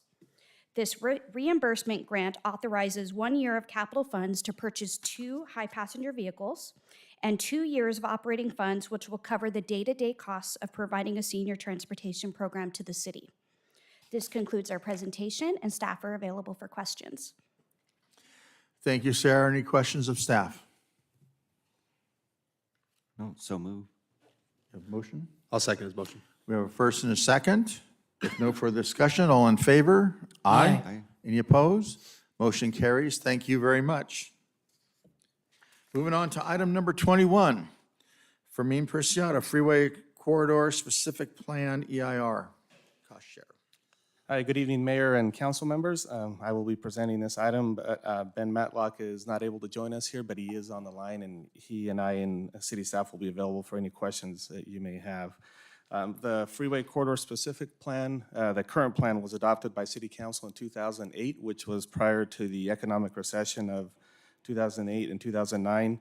And with the current economic market, and also to help address the development potential of that area, of the Freeway Corridor Specific Plan area, the city applied for and was awarded several grants from SCAG that have been combined to complete an update of the plan. The adopted fiscal year 22-23 budget includes the amount of $400,000 to complete the environmental review, or the EIR, for the Freeway Corridor Specific Plan update. And as you recall, earlier this year in March, City Council approved 2 professional services agreements with 2 environmental consulting firms. Placeworks Consulting was awarded a contract in the amount of a little over $400,000, and Due Debt Consulting was awarded a contract in the amount of approximately $448,000. As part of that council action, the formal execution of that contract, of those contracts, were contingent upon the execution of a cost share agreement between the city and the individual developers or landowners within the Freeway Corridor Specific Plan area. And the purpose of this was to ensure that that they pay their fair share of the cost of the EIR, the environmental review, that will ultimately benefit their projects as they come forward in the future. Staff has been working with one of the developers of the Freeway Corridor Specific Plan area, Pacific Industrial, and they will require an update of the specific plan in order to finalize their CUP application for their development project. The proposed cost share agreement before you tonight identifies that developer will pay $589,218 of the total cost to complete the EIR. That total cost is about $989,000. The city share, as identified in the agreement, is $400,000, which is the amount that's currently budgeted for this process. The approval of this cost share agreement will initiate the environmental review process for the entire Freeway Corridor Specific Plan area, and will ultimately allow for any development that is proposed within that area. The infrastructure improvements for the Freeway Corridor Specific Plan, those will be identified through the conditions of approval for each individual project as they come forward. And then that may also include future development agreements with each of the individual developers. That concludes my report, and the recommendation before you tonight is that City Council review and approve the fair share reimbursement agreement between the city and the individual property owners of the properties within the Freeway Corridor Specific Plan area as part of the requirement for them to pay for their fair share of the cost of the professional services to complete the environmental review. That concludes my report. Thank you for me. Any questions of staff? Hearing none, do we have a motion? I'll move approval. Motion to approve? I'll second. And a second. If no further discussion, all in favor? Aye. Any opposed? Motion carries 5-0. Thank you very much. Okay, right now we'll adjourn to City Council and convene the successor agency. And I will open the successor agency, and our first item of business is the meeting minutes of June 1st. I'll move to approve. I'll second. All right, we have a motion and a second. All in favor? Aye. Anyone opposed? All right, now, excuse me, now I will adjourn the successor agency. I'll go ahead and open up the Housing Authority. One item on the agenda, approve the minutes of June 1st, 2022. So moved. Second. Have a first and a second. Any further discussion? All in favor? Aye. Any opposed? Motion carries. And I'll leave this open for the next item. And I'll reopen the successor agency. Okay, we'll reconvene the City Council and ask, Chair Vogt did that. And now we'll bring up for item number 22. Is that correct? That's correct. Go ahead, Mr. Casey. Thank you, Mr. Mayor, Mr. Chair of the Housing Authority and the successor agency. This item is First Amendment to the amended and restated City Attorney, Successor Agency, General Counsel, Housing Authority, General Counsel, Legal Services Agreement. Richards, Watson, and Gershon has provided legal support to the city, the Housing Authority, and the Successor Agency for a number of years. That has been deemed to be successful on our behalf, and staff is recommending that this amendment be approved by council this evening. The amendment calls for a CPI increase going back to 2018 because of the conditions that have occurred since 2018, namely the pandemic and the effects on the community and the city relative to the pandemic. Richard, Watson, and Gershon had not requested a rate adjustment during that interim period. So consequently, their recommendation or their request this evening, and staff's recommendation, is that those rates be amended consistent with your attachment, which are generally consistent with the CPI increases since that time. With that, staff is happy to answer any questions you may have. Thank you. Any questions of staff? Nope, but I'll move the item. We have a motion to move it forward I'll second. and a second. If no further discussion, all in favor? Aye. Any opposed? Motion carries. Now, does that also include successor agency and We need a separate motion. housing authority? Yeah, we need a separate motion for each of those. And Okay. Second. Is there a motion on behalf of the successor agency? I'll move approval on the behalf of the successor agency. I'll second. All right, we have a motion and a second. All in favor? Aye. Anyone opposed? On behalf of the Housing Authority, I'll go ahead and open it up for a motion. I'll move. I'll second. First and a second. Any further discussion? All in favor? Aye. Aye. Any opposed? How's that? That's good. We all agree. Okay, can we adjourn the, We have one more item, right? oh, we do have one more item. I'm Yeah, sorry. we have the Number budgets also. 23, Andrew Hamilton, fiscal year 22-23 annual budget.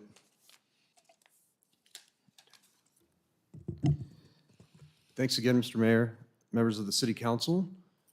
For you tonight is the annual financial budget for you. On June 1st, we provided a draft presentation, and so this is now the proposed budget, going from the draft budget to the proposed budget. Slight tweaks, but no material changes. You can see it is a balanced budget, and I want to also add citywide, the revenues and expenditures are balanced.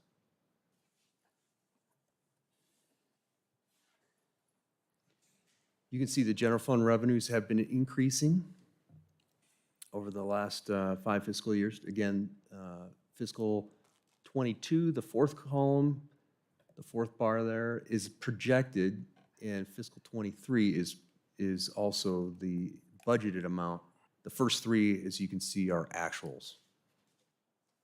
And this is a recurring theme on each of the slides throughout this presentation. Expenditures.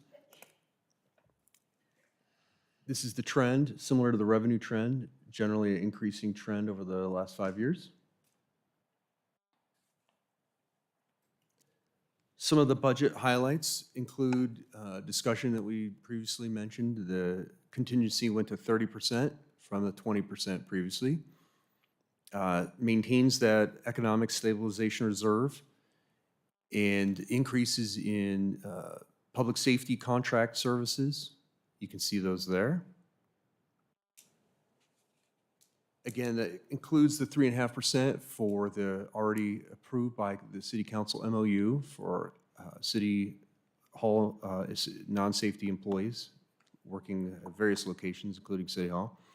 Approximately 3.9 million of transfers in. That includes that 2 million in ARPA funding that we've previously disclosed, and the approximately $850,000 of the paramedic deficit that is required to transfer from the fire fund, committed balance. Going back to the overall general fund, you can see pretty stable. This slide actually includes the recent $6 million transfer out from there to the miscellaneous capital fund. So again, the slope of this line would be increasing substantially, that $6 million, if that had not been done. So stable general fund here is portrayed in the slide. The unassigned fund balance, that one has been kind of moving around.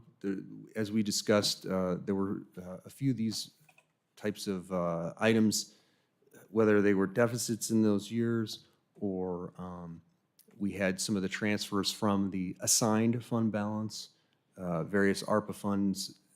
This is kind of the catch-all unassigned fund. However, this is a very healthy amount, especially in the most recent 2-3 years. And as we discussed, the assigned fund balance is now 0. Committed fund balance has been pretty stable also.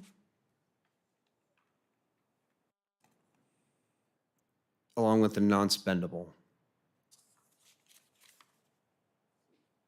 And with that, I'd like to turn it over to Fermin to talk about the CIP.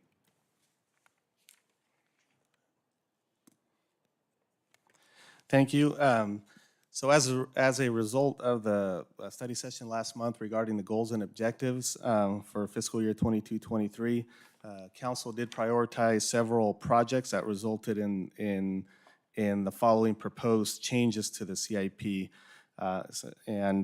Based on the available balance in the miscellaneous capital projects fund that Andrew mentioned, or Fund 35, in the amount of $5.2 million, and also the updated estimated actuals for this year's development impact fee program revenue, which exceeded the estimated amounts. The table on the screen before you, it summarizes some of the proposed changes to the CIP. So beginning with the first prioritized project up at the top, pickleball. As you're aware, currently there's $400,000 that is budgeted for pickleball. So what's before you tonight is an additional $100,000 from the capital projects fund to the pickleball. The second project is a Dunlap Park Phase 1. As you can see, in looking at the additional revenue from the Development Impact Fee Program, we're proposing to reallocate $278,000 in Prop 1A funding from the Wilson Creek Dunlap Bridge project to the Dunlap Park Phase 1 project, and also $722,000 from the Capital Projects Fund to this project. The $278,000 that is being proposed to be reallocated from Wilson Creek will be backfilled by additional drainage facility fee fund revenue that was received this fiscal year. The third project is the library design phase, the library project, for the design phase and the initial local match. Similar to the previous project, staff is proposing that $219,000 in Prop 1B funding be reallocated from the Avenue E intersections project to the library project, and then the Avenue E funding be backfilled by the additional traffic facility fee DIF revenue that was received this year. And then in addition to that, to the library project, staff is proposing $378,000 from the capital projects fund to this project for a total of $597,000 for this project. And then the Eldorado Phase 3 project is next, and where staff is proposing that $1 million from the capital projects fund be allocated to the Eldorado project. The next one is $1.5 million from the capital projects fund to the city yard, utilities, parking lot, and landscaping components. And then $500,000 in capital projects funds to the 7th Street Park rehab, and $1 million from the capital projects fund to the general public facility heavy maintenance project. These projects were included in the goals and objectives list that council reviewed, as well as this last project on this next slide, which is the mountain bike single track. For this project, the $42,000 in park development funds that you see there, that is additional funding that was received this year, which is more than what was estimated. And then there's a balance of $47,000 in the Parks Capital Replacement Fund that staff is proposing for Phase 3 of the mountain bike trail. For, as you can see on the bottom right-hand side, is the total proposed for this project is $174,000. And with that, I'll turn it back to Andrew. And before I do that, I just wanted to add a couple notes. The draft CIP that City Council reviewed and approved included $1.8 million in community project funding, congressionally directed spending, and this was funding that was requested through Chad May's office, which the draft CIP included a footnote that it's been tentatively approved. We just heard today that it's another step closer of being formally approved, so you'll see that in the CIP document. And I also wanted to note that for the 13th Street Sports Complex project, there's the parking lot, landscaping, and lighting component that is included in the CIP. There is a balance of a little over $250,000, which will complete the landscaping and the lighting for that parking lot project. And if I may, I just wanted to add to that. One of the items that, I guess the only capital project item that wasn't included in the CIP that was prioritized in the goals and objectives is the Chicken Springs Wash Basin project.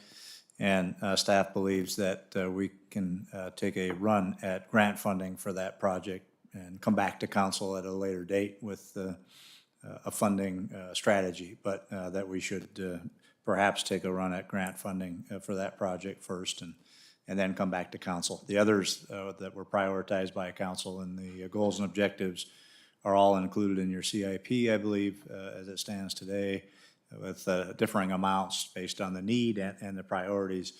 And also there were some extra staffing activities, not included in the CIP, that we will work on throughout the course of the year through our department updates and department reports and that sort of thing. So those will be included as well over the course of this fiscal year. So May's office did send over a text today that we did received 1.8 million for a project up in Wildwood Canyon. And then I think Obernolte's office, did we get another $1 million or a couple $1 million from their office for Wilson Creek? For the interchange. Oh, for the interchange, okay. And that's, again, going through the process. Yeah, okay. Yeah, we've been very blessed this year with the help from our local and federal support at that level. Thank you. Any more questions? Is there any grant opportunities for Park and Rec for like the pickleball? Because we had 4, we got 5, so we got 400 more we need. Well, part of that depends on the selection of the location, and there's still some discussion going on with the group relative to the location. But we have talked about the potential grant funding sources. We are looking at those options. I won't get into any details about what they might be, but the cost could be significantly different depending on the location that's ultimately selected by the board, by the pickleball group, and then ultimately city council. The 1.8 was actually a budget request. It wasn't a grant, correct? Yeah, that was actually a member's request. Yeah. And was Obernolte's also a budget request, or was that part of a grant program? That's the reestablishment of the federal earmarks. There's a different terminology for it, but it's essentially the reestablishment of federal earmarks. Yeah, same thing, right? Yeah. Okay, before we call for a motion, we do have one speaker, Diane Smith.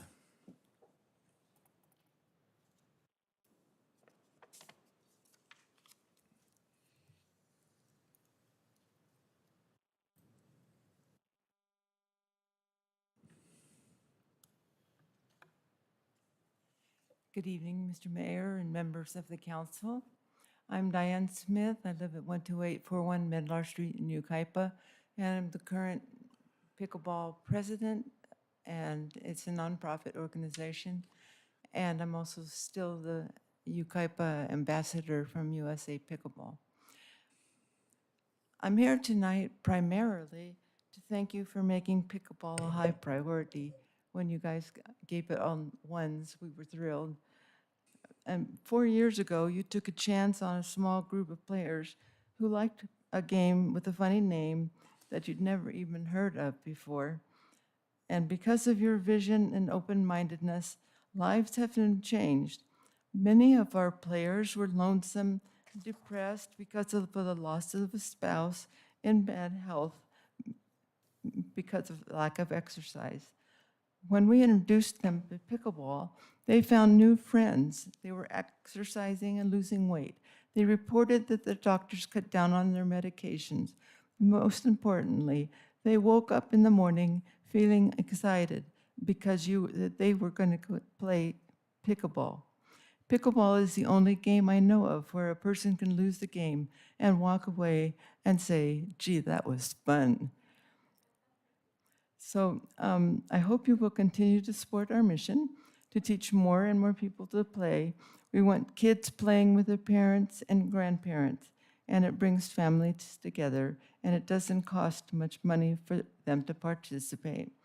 And so I saw the $100 that's being recommended in next year's budget, and I would encourage you to please support that because you'll be helping even more pickleball players, and roll over the $400,000 from the last year. I didn't see it listed under the prior allocations, but it's been mentioned and I've been assured that it's going to be there.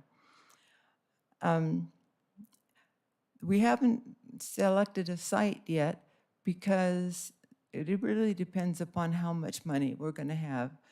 The reason we're so delayed is because we kind of had the air knocked out of us when the increase in construction cost was so much higher than our original estimate. But we haven't lost our motivation and our momentum, and we are working with staff to look at all possible options so that we can put the best facility out there that we can get the money for. Oh, and I brought just a few friends from pickleball. And they didn't want to waste your time saying the same thing I said, so I'm going to be the only speaker. Thank you, Diane. You're welcome. Okay, there are no more speakers. Discussions? Motion? I'll make a motion that we approve the fiscal year budget, sub-items 1 through 8. I'll second. On behalf of City Council, we have a motion and a second. If no further discussion, all in favor? Aye. Any opposed? It carries. So we have one item for the successor agency to vote. Move to approve? I'll second. All right, we have a motion and a second. All in favor? Aye. Anyone opposed? On behalf of the Housing Authority, we have one item to approve. It's the fiscal budget for 22-23. I'll move. Second. We have a first and a second. Any further discussion? All in favor? Aye. Any opposed? So I'll go ahead. I'll adjourn the successor agency. And I'll adjourn the Housing Authority. All right, we'll continue on with the open city council. Moving on to public hearings. We'll open up the public hearing for item number 24, forwarding certified solid waste lien list to the county of San Bernardino, et cetera. And that'll be Jennifer Crawford giving the presentation. Thank you, Mayor and Council. There are 60 accounts listed before you tonight that are being placed on the lien list. Public notices were published in the Yucaipa News Mirror both on June 3rd and June 10th, and individual notices were sent out to the 60 accounts on June 6th. At this time, there are no speakers on this item before you. Property owners appearing on the list, if they pay prior to August 22nd, the name will be taken, or the account will be taken off the list with the county and will not be a part of their assessment roll. The recommendation is that you conduct the public hearing and subsequently adopt resolution number 2022-28, forwarding the amounts remaining unpaid to the certified solid waste lien list to the county of San Bernardino for addition to the 22-23 property tax rolls as a special assessment. That's all I have. Thank you. Any questions of staff? So there's 16 accounts, and these are, so we're doing property tax billing now, right? So how did these go into delinquency? These are accounts that were added on mid-year, or residential is a part of tax roll billing, but not commercial. Oh, these are, So some of them are a mix of commercial and residents that have come on mid-year. I make a motion to approve. Motion to approve. I'll second. We have a first and a second. If no further discussion, all in favor? Aye. Any opposed? Motion carries. Thank you very much. We'll close that public hearing. Moving on to item number 25, we'll open up the public hearing for electronic messaging centers. And Fermin Preciado will give the presentation. Well, good evening, Mayor and council members again, and thank you. As I mentioned, Ben Matlock is not able to join us here today, but he is on the line, and he will be making the presentation on the line, and we will help him out with the PowerPoint presentation. Ben, can you hear us? I can. Can you guys hear me? Yes. All right. Well, thank you, Honorable Mayor and City Council members. Kind of wish I was able to be there, but unfortunately I'm not. But did want to provide the public hearing for this electronic messaging center proposed project. Does include a few different components that I'll try to run through effectively. But the first part is a general plan amendment, which will modify policy CDL-4.6. That would allow for up to 3 outdoor offsite advertising billboards. And then as well as a development code amendment, ordinance number 393, to amend regulations that would specifically address these electronic messaging center billboards And then as part of it, we do have 3 separate submittals from private developers that are looking to construct these electronic billboards. 2 of them from General Outdoor Advertising, and then the third one with Leonard and Company Signs. So I'll go to the background slide. For reference for the City Council, right now, policy CDL 4.6 does not currently permit off-site advertising or billboards. So we do have legal non-conforming billboards in the city, but all new billboards right now are not permitted pursuant to the general plan. And then along with that, the development code does not include any provisions for the construction of new billboards, and specifically no language regarding electronic messaging centers with it. Now, this item itself first kind of triggered planning department review as part of a project that was submitted under case 19155, which was for a billboard at the corner of Hilltop Drive and Outer Highway 10. As part of this initial project review, it did note that a general plan amendment and development code would be needed for approval of the project. An ordinance was then drafted, ordinance number 393. As part of these efforts, the city did complete the public review process for the initial study and MND for the project. However, before it ended up going to hearings, the applicant did withdraw this project due to some deal points that they had with the underlying property owner. And then after that withdrawal, in 2021, 3 separate EMC applications were then submitted. 2 of them, as I mentioned, from General Outdoor, which was the original proponent for 19155, and then Leonard and Company as well. And so this is building off those initial efforts and then tailoring it to the projects that have been submitted. So next slide is a modification to CDL 4.6, which is needed to permit an EMC application. And so as part of it, staff drafted up a revised policy that would then permit up to those 3 new outdoor off-site advertising billboards with provisions for kind of a decorative structure in the city. And then the rest of the general plan policy then remains untouched towards the bottom. This element is carried through as part of Resolution 2022-21, which would then implement that GPA. As part of it, I do want to note that this policy amendment is based on the applications received, so it does include up to the 3 different billboards.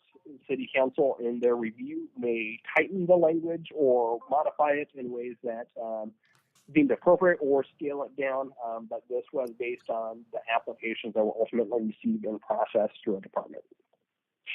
The next slide is the development code amendment. So as I mentioned, there was no code provisions that would authorize the construction or review for these type of structures, and no language specific for kind of these electronic signs as well. And so ordinance number 393 was developed that would establish the review and process of EMCs. These projects themselves are designed consistent with that ordinance requirements. And then all EMCs would be subject to a conditional use permit process. So these projects went through the CUP process, includes the findings for approval if the legislative actions are approved, but also if one of them, let's say, was not to carry forward or not ultimately to be built, then someone else could come in. It would still fall within the umbrella of the 3. As part of the development code amendment, there are a few different elements that are required to provide some assurance of a quality design or to minimize some of the potential concerns that would arise from these structures. The first is a flag test with staff to confirm the visible height, making sure that people aren't building signs that are taller than they need to be. The applicants for these projects did do a flag test. We did travel along Interstate 10, have the flag raised up until it was visible, and then that was the guiding perspective of where the sign height should be. All these signs should have a decorative structure required, so it's more than just a billboard, but it does have other motifs that help leverage the design. And then the last element is some standards on light output. So the California Caltrans has lighting outputs, and then there is other industry standards that are more restrictive, and so our ordinance includes those more restrictive requirements so that The brightness is calibrated more appropriately. Signs aren't overly bright at night and they dim down. And then as part of the ordinance and these project proposals is redundancy built into the sign. So in addition to a timer mechanism, there's also a light meter, so to speak, in the sign to address the brightness so that it is reduced. And then the last element is that these do have to have static streams for 8 or more seconds, so there's no moving pictures. On the PowerPoint slide, I do have the album artwork of Rush's moving pictures record, and this would not be allowed, so no Tom Sawyer in our signs because no moving pictures are allowed. Now, as part of the environmental review on the next slide, the initial study, as I mentioned, was originally prepared for case number 19155 and available for review in early 2020. However, no formal action was taken on this. It went through public review and then stopped, and the project ultimately never went to public hearing. And then the 3 new applications were turned in. And so because we did circulate a initial study on the proposed impacts of billboard structure, this MND was then modified and then recirculated to address these project-related changes, including now the 3 proposals. And then I do want to note that this was provided for a 30-day comment period in March of 2022, and ending in April. As part of the initial study packet, a response to comments was also prepared for comments we did receive on that initial study. As part of the conclusion, no significant and unavoidable impacts were found, and ultimately, it should be noted again that this type of review process has provided clearance for similar projects in other cities, and so this is the appropriate level review, and Planning Commission also concurred with their recommendation. Now I'm going to go into kind of the individual project review and different comments. So the next slide does identify we did receive different comments from members of the public with concerns about the GPA as a whole. These comments can kind of be condensed down to concerns about maintaining the Yucaipa's rural identity, written comments about just light impacts and safety and making sure that provisions are in place to address those. And then there were also some concerns about a 3-sign limit, including some property owners that reached out saying that they would like to have a sign on their property as well, and that perhaps maybe 4 be appropriate. Or I think as the Planning Commission meeting happened, someone said 3.5 as kind of a fun joke that they wanted a smaller sign, but also to participate. However, because these are the applications we received, we didn't necessarily go beyond that scope. Now, as part of the project review, these legislative amendments do need to happen, so the general plan and code provisions need to be an action that happens first in order for individual projects to come through. And then, if those elements are approved, then the 3 different applications we do have then can be reviewed and determined as part of council's review of the overall project. And then I do want to note that the Planning Commission is required to provide a recommendation for the items, which did occur. And then both the Planning Commission or City Council could have amended the legislative actions. And so council can certainly modify, is it 3 signs? Is it 2? Is it, a sign here, here, and here? What would be the provision? So council does have that, provided it is within the analysis that was provided in the recirculated MND. Now we'll go to the 3 individual EMC projects, which was the next slide. These projects were designed in conformance with ordinance number 393. And then as part of these projects, all of them include a development agreement with similar deal points. So they all do identify that a static billboard is to be removed in the city so that there's no net increase in billboards. All of these include a revenue share provision from ad space that's provided on the billboards. And then the last elements are advertising of city-sponsored events. So the city can sponsor kind of like the Five Winds Country Music Fest. Could have been sponsored on these EMCs and other related stuff using Arts Fest. And then the last part is a discount rate for local businesses. So local businesses would have ability to get on there. There would be both kind of a business spotlight where they get really discounted rates to advertise on these EMCs. Now I'll go into the individual application. So the next slide provides the project description for 21-154. So the conditional use permit and development agreement, which is ordinance number 410 for a billboard on a property at 31547 Outer Highway 10. And this is promoted by General Outdoor Advertising. And so the next slide provides some brief description of the overall project. This is located in our service commercial land use district at an existing self-storage facility. As part of the project, it does include an existing billboard on site that would be removed, and then the overall sign is 50 feet at the top of the display. And then as part of it, you can see on the slide both kind of a color rendering of what the sign design looks like, the decorative motif, as I mentioned, as part of the ordinance, included on here, and then where the site is with respect to that self-storage facility off Outer Highway 10. As part of the processing, the next slide, we did receive some comments again about kind of rural appearance of Yucaipa, and then also concerns about the light-related impacts to the residences south of the site.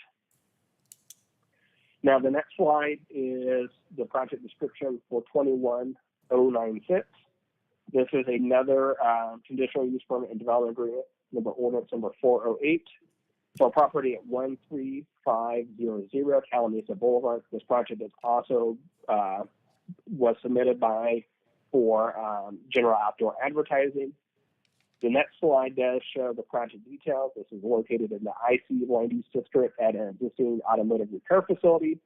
There is no existing billboard on site, and so the development agreement does identify a billboard on Yucaipa Boulevard as you're approaching the 2nd Street roundabout on the right-hand side that would be removed.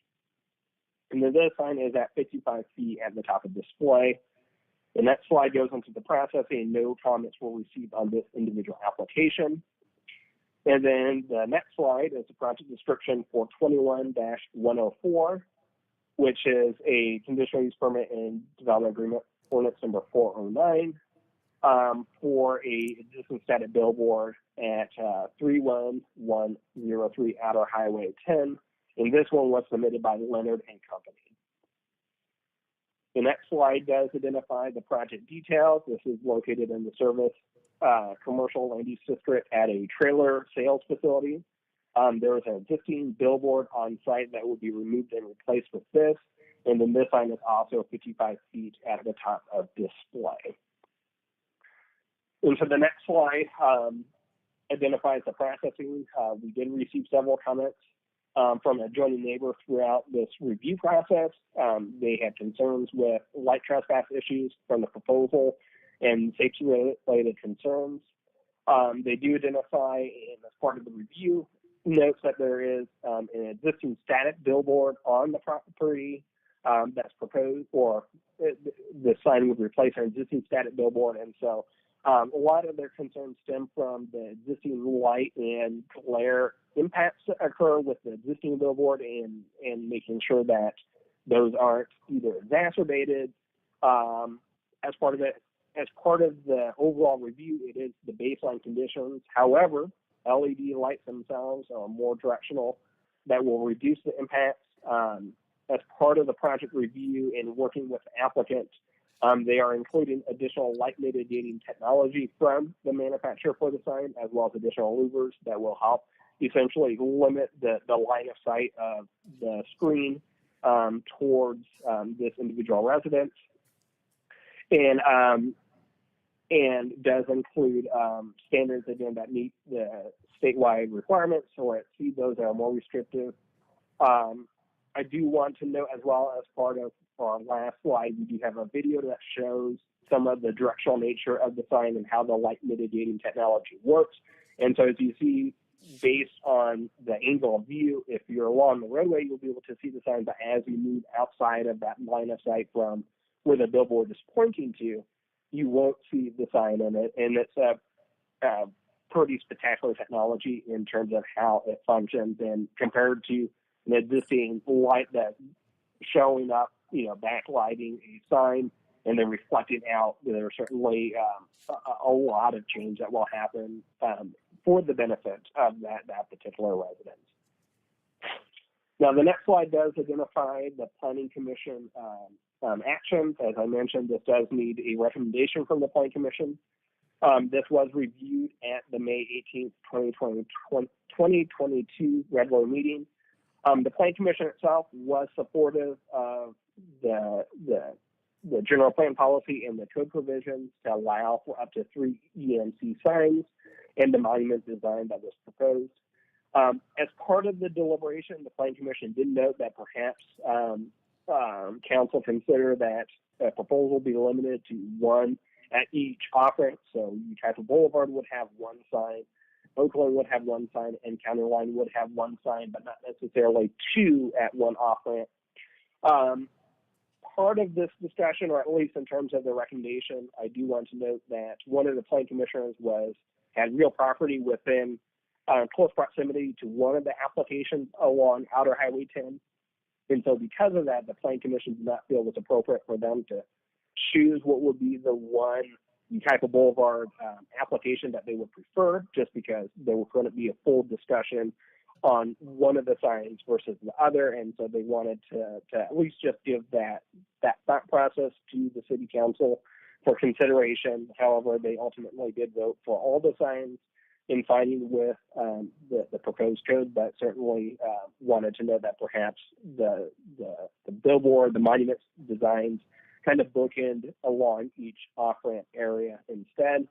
And then they also noted that perhaps council consider exploring the retrofitting of existing billboards, the static billboards, to digital displays to help clean up some of the older signs.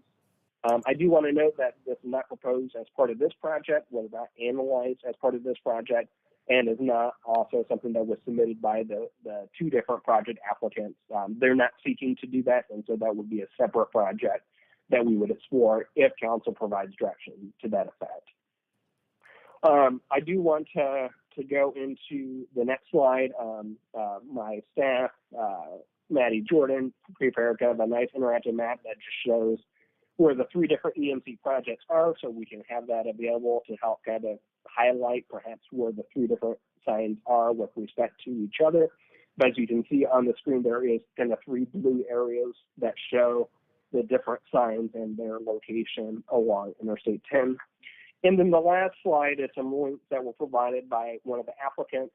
I would say that the first link is would be helpful to show, just because it does demonstrate how that light mitigating technology works, at least in terms of showing when you are in view of where the sign is, and then as you move outside of that line of sight, how much that light drops off due to the LED technology and what is being proposed. And so this element carries forward for both applicants and their signs. So this was provided by Leonard & Company, which is the one on the far end of Outer Highway 10.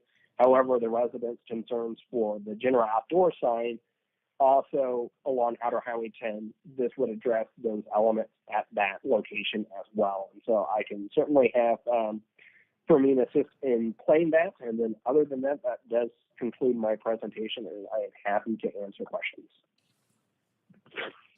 All right, thank you very much. Are there any questions of staff? One quick question. I caught that one of them was 50 feet for general, the other one was 55, and then the Leonard was, how tall was Leonard? That one is 55 as well. Okay. All righty. Do any of the applicants or the representatives have anything to add to the discussion?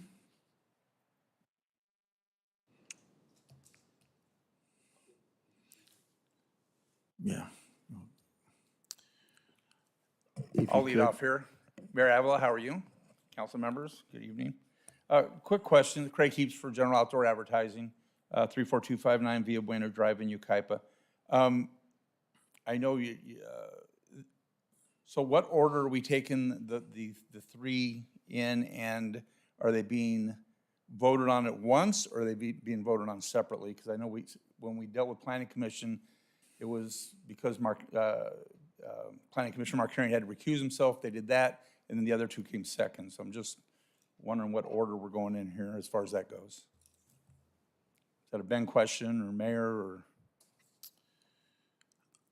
I'll let Counselor Stone? staff answer that. We do have, there are nine things on there. For me, you can best answer this question. So as you mentioned, Mr. Mayor, there are 9 recommendations before you. Recommendation number 1 is the one regarding the resolution to approve the general plan amendment policy. And then if the question is regarding the order, the first one would be recommendation number 3, which is case number 21-096. And that is the one located at 13500 Calamasa Boulevard.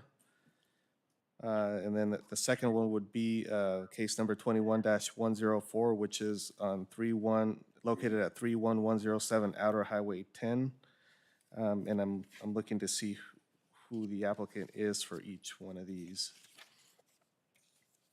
And I can chime in. So 104 is Leonard and Company. This is the one on the far end of Outer Highway 10, and then 21154 is the other general outdoor sign on Outer Highway 10. Council can certainly either approve all 9 items if they concur with all the individual project applications and the resolution and development code. If there is perhaps separate votes on the individual applications, the first items, there will be recommendation 1 and 2, and then the 7 and 8 for the legislative items, and then you will go back to item 3, 4, and 5, then tying in the MMD, and then the architectural design, which is number 9, 4 of those as well. So it is, I think, up to the city council if they want to segregate out one particular application or all 3, then they could do that, or they can go items 1 through 9 in their entirety. Thank you, Ben. I guess my question is, and maybe this becomes more for council now, is that our thought and my thought is that these are city identification billboards, which kind of anchor the city at both ends, basically. And of course, council's the decision-making authority, so whatever you decide is what you decide. But I'm hoping that we can once we get to the end, go through all 3 of our billboards. I know I'm going to speak to one of them, the first one, but then maybe council can consider them all at once as opposed to one and then the other and then the other, because it allows just a better voting opportunity. I believe that we would probably vote on all 9 items unless unless a member wants to take something off for discussion. Okay. So that's how I anticipate it going. Okay, good. So with your permission, I'd like to talk about item 21096, which is the dinosaur tire location. And for the record, Mr. Heaps, you have 3 minutes. I get 3 minutes to talk about my own project? Yes, sir, you do. Wow. Okay. Well, I better start quick. Our request for 2 billboards, not 3, one in each direction. Both of our billboard for the dinosaur tire location has 3 exits. When you look at it, going in each direction, you can once you see the sign, if you're going to the east, you can get off on certainly on Calamasa Boulevard, County Line Road. Going the other direction, you have two different exits you can get off on. So it's a good billboard. We've been involved in this since the beginning 5 years ago. This is the design that General Outdoor Design came up with. We certainly can change the mountains to green on one of the billboards, which has been one of the recommendations or one of the thoughts. General Outdoor Advertising has 2 billboards in Corona. The benefit to that is they can coordinate the billboards, so that when they're running public service advertisements, things of that nature, it can go on both and people see more of them. The dinosaur tire one is the one that's by itself on one end of the boulevard, so it's a great design.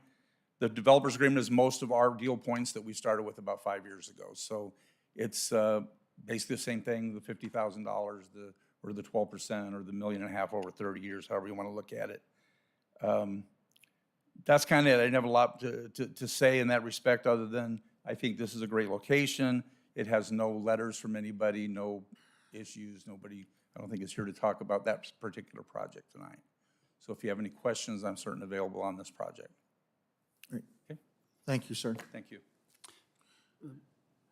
Andy Goodman. Thank you very much, Mayor. I'll be quick about this. Andy Goodman, representing Leonard and Company, located at 5199 East Pacific Coast Highway, Suite 305, Long Beach, California, 90804. Again, my name is Andy Goodman. I represent Leonard and Company. We're a local billboard company based in Long Beach, California. We specialize in affordable outdoor advertising opportunities to local businesses. Leonard and Company is also a member of the Yucaipa Chamber of Commerce. As the Planning Commissioner stated, they would like to see these gateway signs approved by the City Council, and they agreed that the 10 freeway corridor is an appropriate place for the Yucaipa digital gateway signs. This has been well thought out in a planned project with the City of Yucaipa. The city will benefit from the capabilities of the new Yucaipa Gateway Electronic Message Center sign, known to us as the Yucaipa Gateway sign. Leonard and Company would also like to thank staff for the support of this project. City Manager Casey and Planning Manager Matlock and their staff have done a good job in preparing this agenda. They have been thorough with their research and requests and have responded appropriately to all inquiries about the project. I come here tonight supporting the approval of at least 2 locations, one which would be the Leonard and Company site at 31103 Outer Highway. The facts are that the council may only approve 2 locations, not the 3 that are proposed, and it comes down to one idea: location, location, location. Who has the best location that achieves the city's objectives in promoting the city, Yucaipa's businesses, public service, and its residents? The Leonard and Company location on the west end of the city and the general outdoor location on the east end of the city are the 2 locations we recommend. In August of 2021, Leonard and Company applied to the state of California, Caltrans Division, for a preliminary determination of the proposed Yucaipa Gateway sign. The response back from Caltrans was a preliminary approval of the location.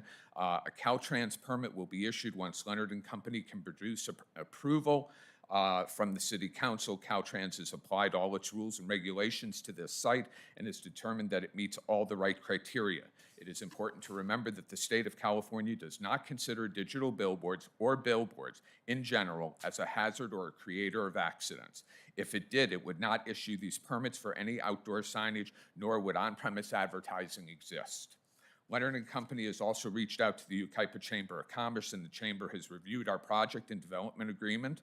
The Chamber has concluded that this project is of benefit to the city of Yucaipa. If approved, the project, Leonard and Company, will bring Watchfire as its digital supplier. As part of the staff presentation, you have seen, well, I thought we were going to get to see the light mitigation process. I think it'd be good for the public to be able to see the light mitigation process also, please.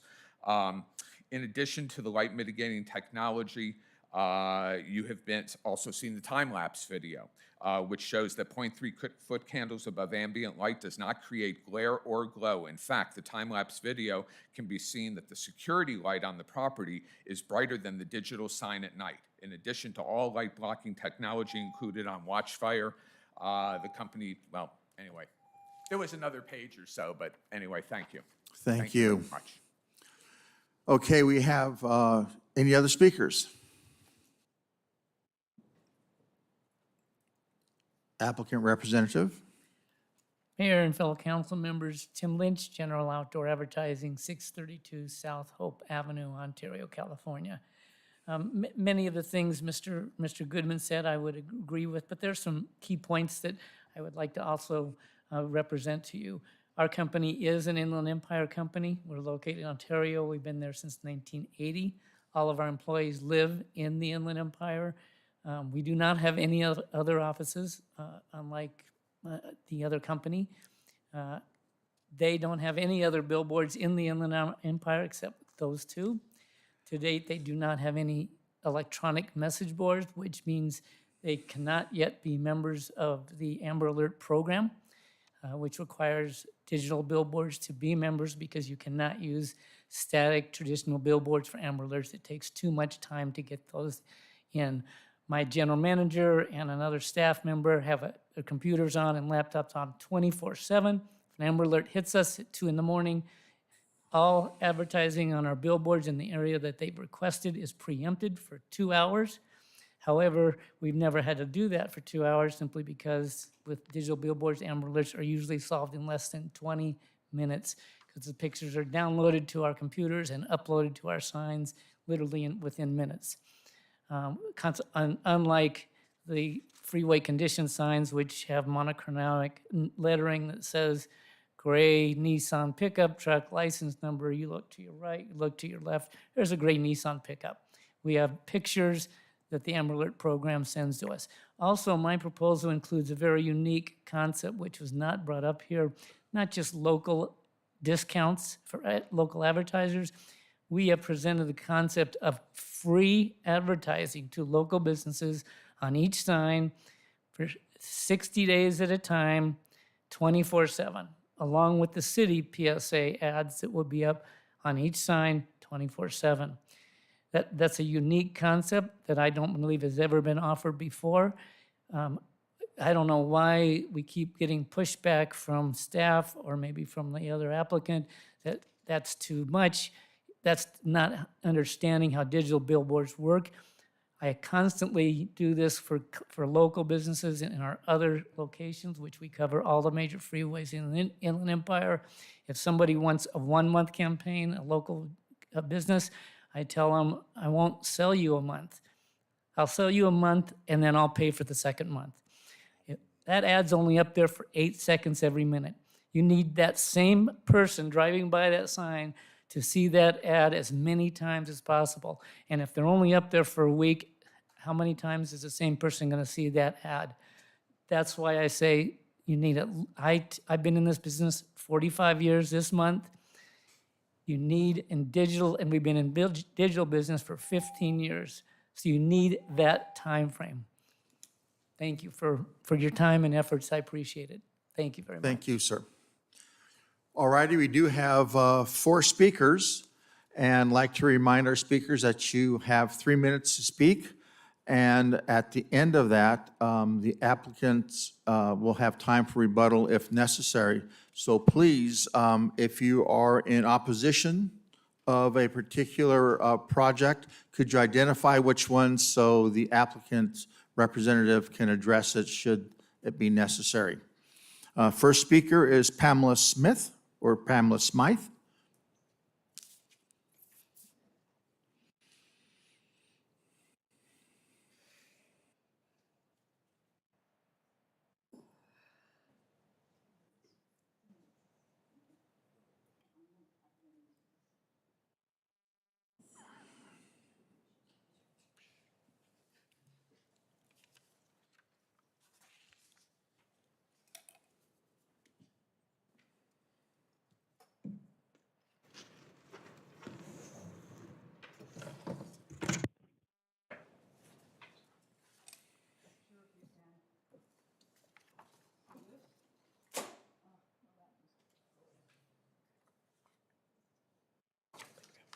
Volunteer, please, someone?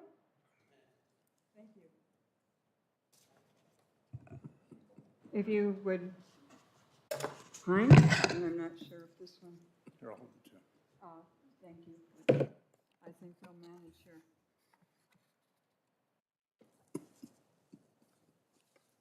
Good evening, my name is Pamela Smith. I live at 31133 Outer Highway 10.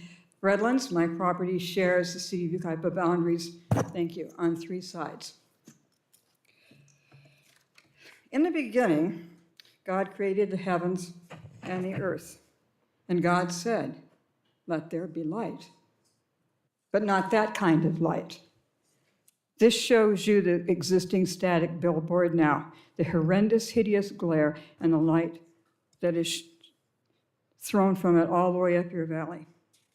The general plan on outdoor signage and city community design and land use element states the intention is to promote a high-quality aesthetic environment with attractive and visually unified corridors that beautify and strengthen the city's identity, image, and aesthetics. Does that static boulevard or billboard do that? Obviously not. But what this does do is violate California real property rights, both federal and state law, nuisance, and potentially the California Environmental Quality Act by creating both substantial and cumulative effects and impacts on a sensitive environment, impacts conveniently not described in your impact study. That was acceptable for all the other projects, but not for this one. This case meets CEQA's definition of unusual circumstances that allows municipalities to consider alternatives to lessen certain environmental impacts. In the interest of best practices, you can choose to keep that as an unsightly static billboard, or you can improve it by incorporating feasible mitigative features that could substantially reduce the impact on me, my home, your city, and the surrounding Redlands and environments. Which is the lesser of two evils? I do not want either one, but I have no such choice. You force me on one, you force one or the other on me. Would you rather see the garish, overly lit, and ugly environment this sign helps to create, or one that could enhance and promote your city's image? Please give Mr. Goodman the opportunity to show you what can be done by Leonard and Company to make this horrid thing that I am forced to live with pretty much go away. You did not have the benefit of watching that video. I have seen it, and I've watched it many times. And I now believe that in the best interest for me, because my house looks directly on that billboard, and I am blinded every day and night of my life. I can't see in my own living room because of that. Please give them the opportunity to do the best they can. Thank you. I Mrs. wanted Smith, to your say time, one your more time thing. is up. I want to say one more thing. Your time is up. Thank you so much. All I right. appreciate I just want it. to say that. I appreciate Okay, it. Thank you so much. Sorry. Thank you. Next person up is Fred Hatfield. Actually, it's Fred Hartfield. I'm sorry. That's all right. Common mistake. I actually live directly above the utility trailer place off of Outer Highway. I live off of Gold Hill, which is right at the corner where the exit used to be before the change. The current static billboard, which she was talking about, is terrible. I'm glad to see that it's going away, according to what I read up there. But the new one, I'm concerned about the light from it. I would recommend that if you're going to follow through with that one, instead of having it where the current location is, move it further west, directly in front of the cell tower that's already there. There is a corner on the corner part of the cell tower that it could be put closer to the road, and it would actually help the situation in the area. It would reduce the glare on her place and everything above, which I'm above. But it would also light up that cul-de-sac that has been created when the off-ramp disappeared. So that we'll have less people going down there and drinking and doing drug deals and whatever else they happen to be doing down there. Because that sign will light up that area. But if the mitigation is done right on the sign, it should not reflect back on the homes that are there. So where it is currently is not good. If it was moved out there, it would mitigate some of the issues that people have with it. That's basically it, was that if you're going to go ahead and do this, put it down there. And it'll actually make it so that it'll be a safer area on that corner. The other concern I have is with the refresh rate. My wife has a seizure issue, with flashing lights that are too fast. And so as long as the refresh rate isn't such that it is flashing at any time, shouldn't be a big deal.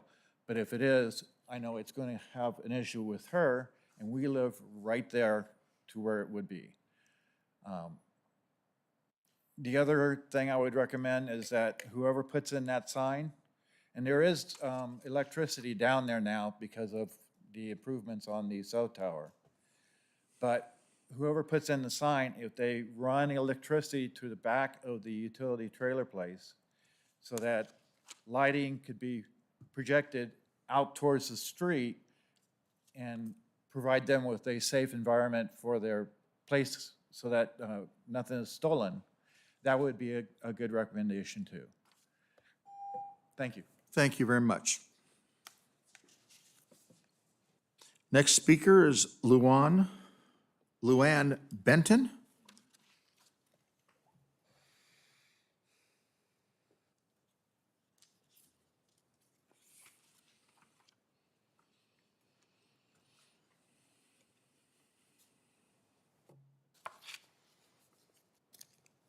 My name is Luann Benton. I live in Redlands, and I'm opposed to the one by Leonard and Company.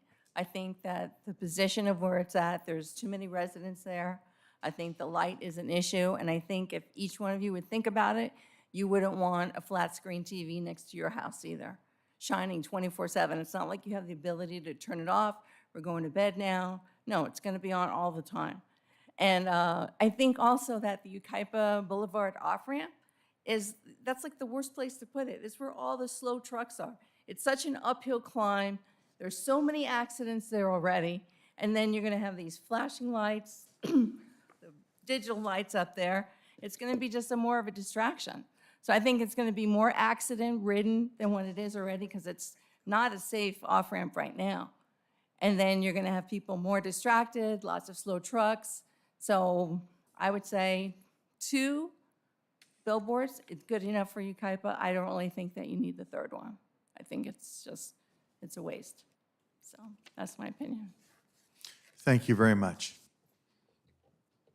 Our final speaker is Andrea Urbas.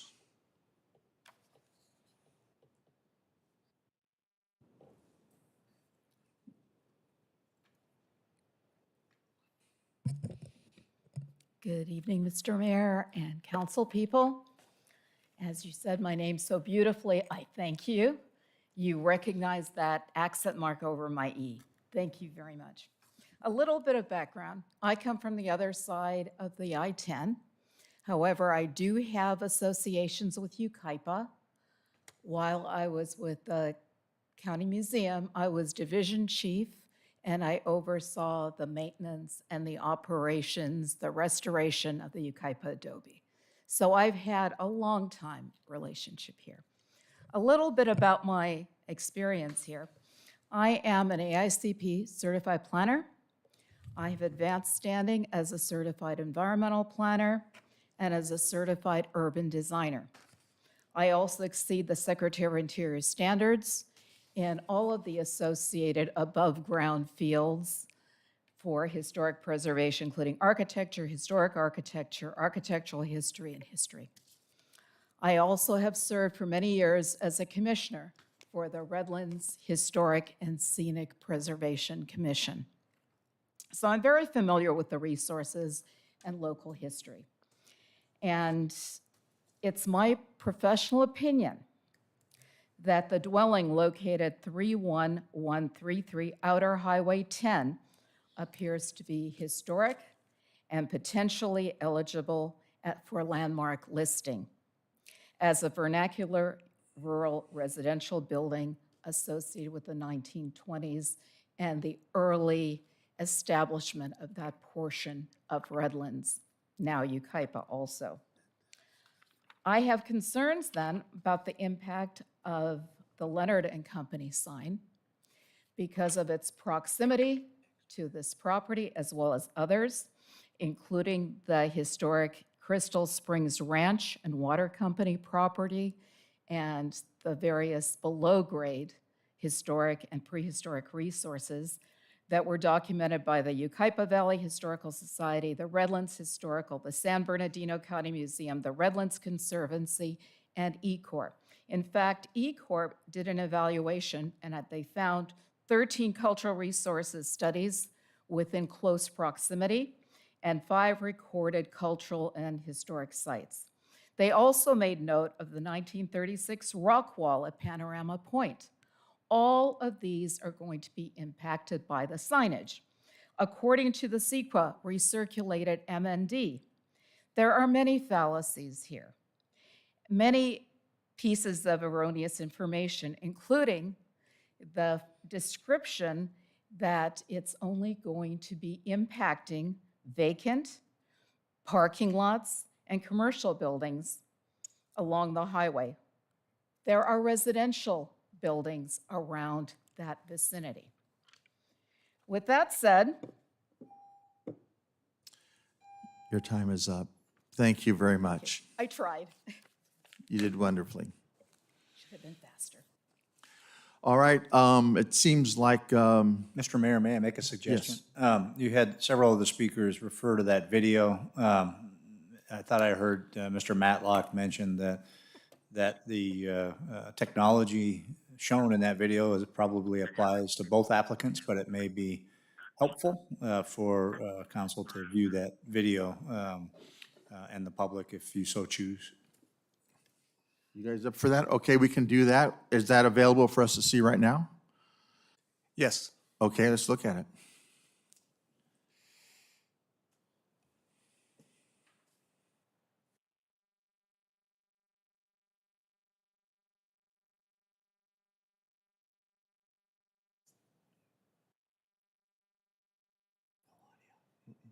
Is there sound with this?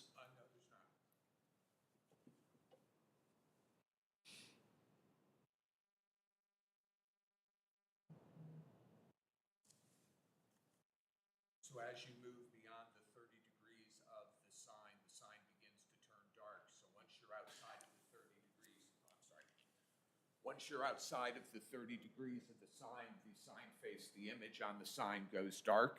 So now we're on the static side of the billboard, and then they'll come back around, and once you get inside the 30 degrees, you can begin to see the image again. So to help mitigate the light or the image that Ms. Smith is seeing in her property, we are using this special technology used by Watchfire so that the light that she showed in those pictures no longer exists in her house and those images. And that's the Watchfire technology that we have told the city that we will use on this particular billboard. Okay, very good.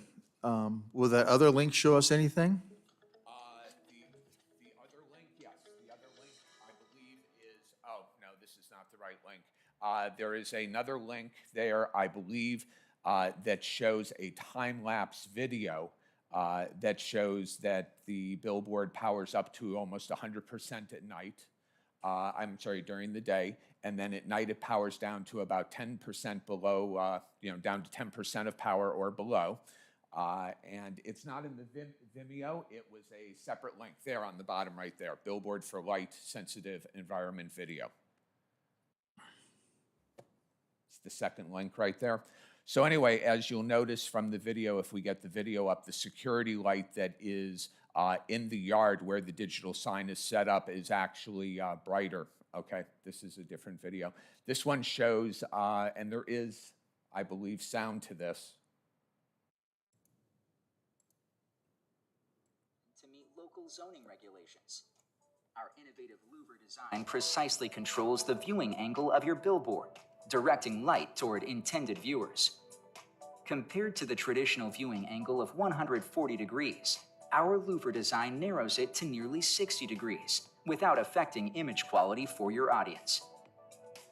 This technology from Watchfire precisely controls where your billboard is visible and lets you be compliant with any regulations your local area may have.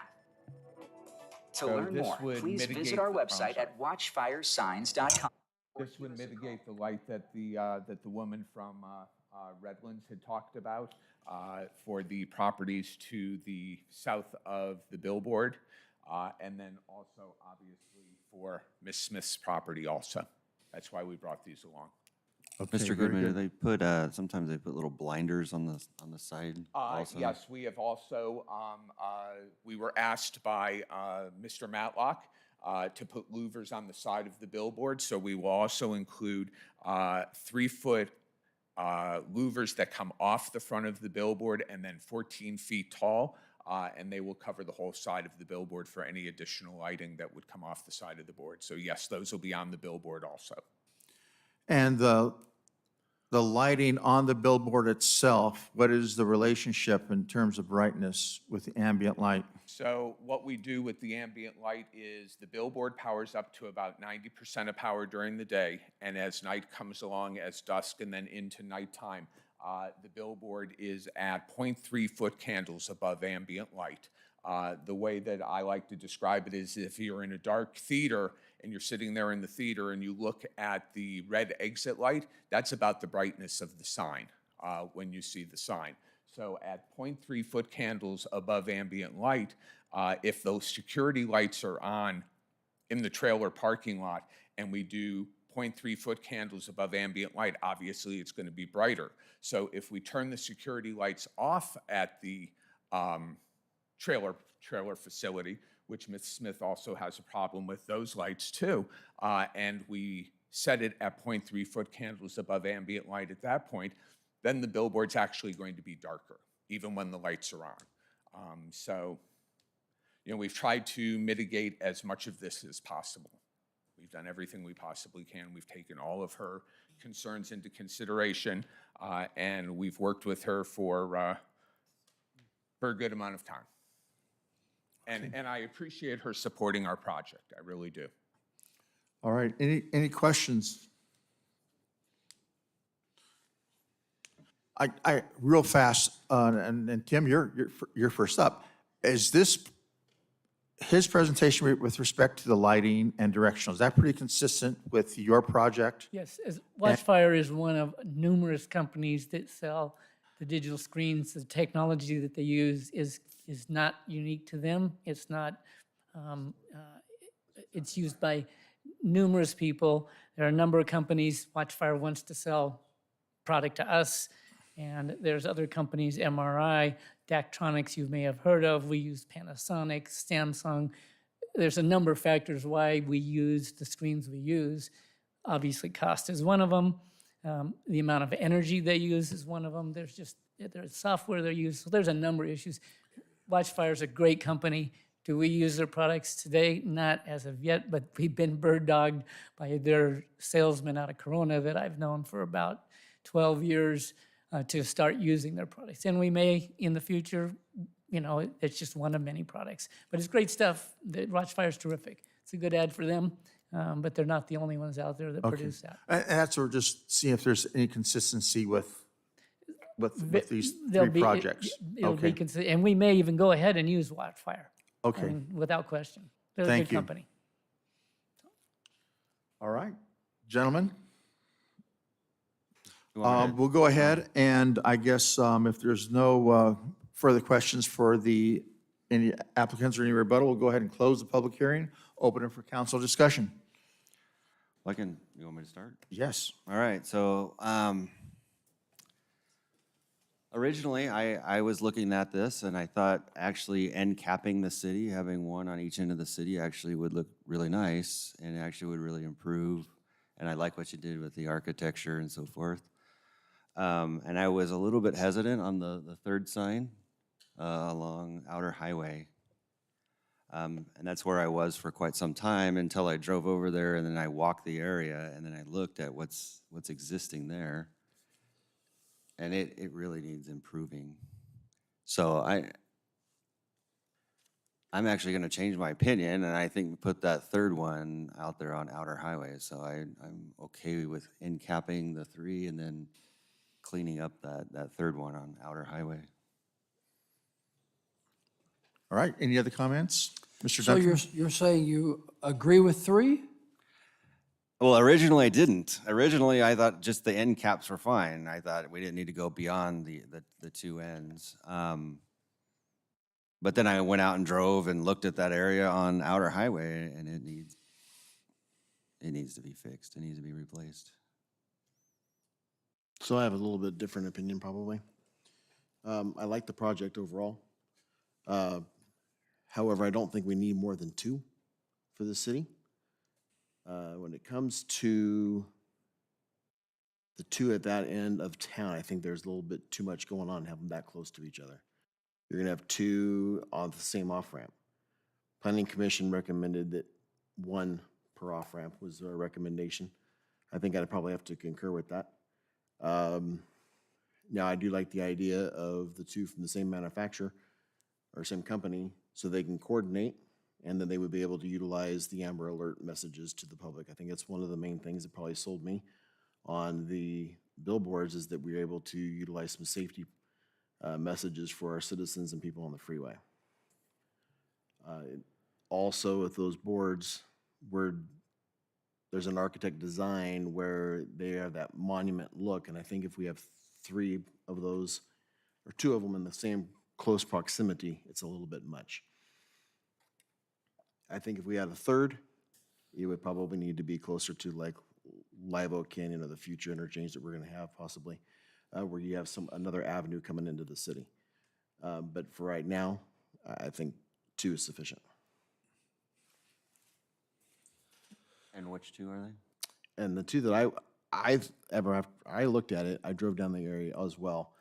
I honestly think for visibility and functionality, logistics and complaints and everything considered, I think the one probably in front of the security storage location, and then the one out at County Line or out by that tire store. Taking into account all public comment to include the request that we review and consider removing the static billboard for the existing light pollution with the white lights and the glare from the white billboard that's currently there. I have also changed my position reluctantly. I would have kind of side with Councilman Bogue and approve all three, but I don't want to approve any other digital billboards for the city of Yucaipa. 3 is sufficient, in my opinion. Otherwise, we're going to be turning into that 15 going through Las Vegas, and I don't think that is appropriate either. With regards to the, I think, minimal public comment regarding the turning of Yucaipa from its rural atmosphere into something more, there's nothing rural about the Interstate 10 freeway. It is the busiest, most traveled freeway in the nation. If somebody was saying that they want to put one at the corner of Oakland and Fremont, I would agree that that would destroy the rural atmosphere of Yucaipa. But the freeway's not rural. It never has been.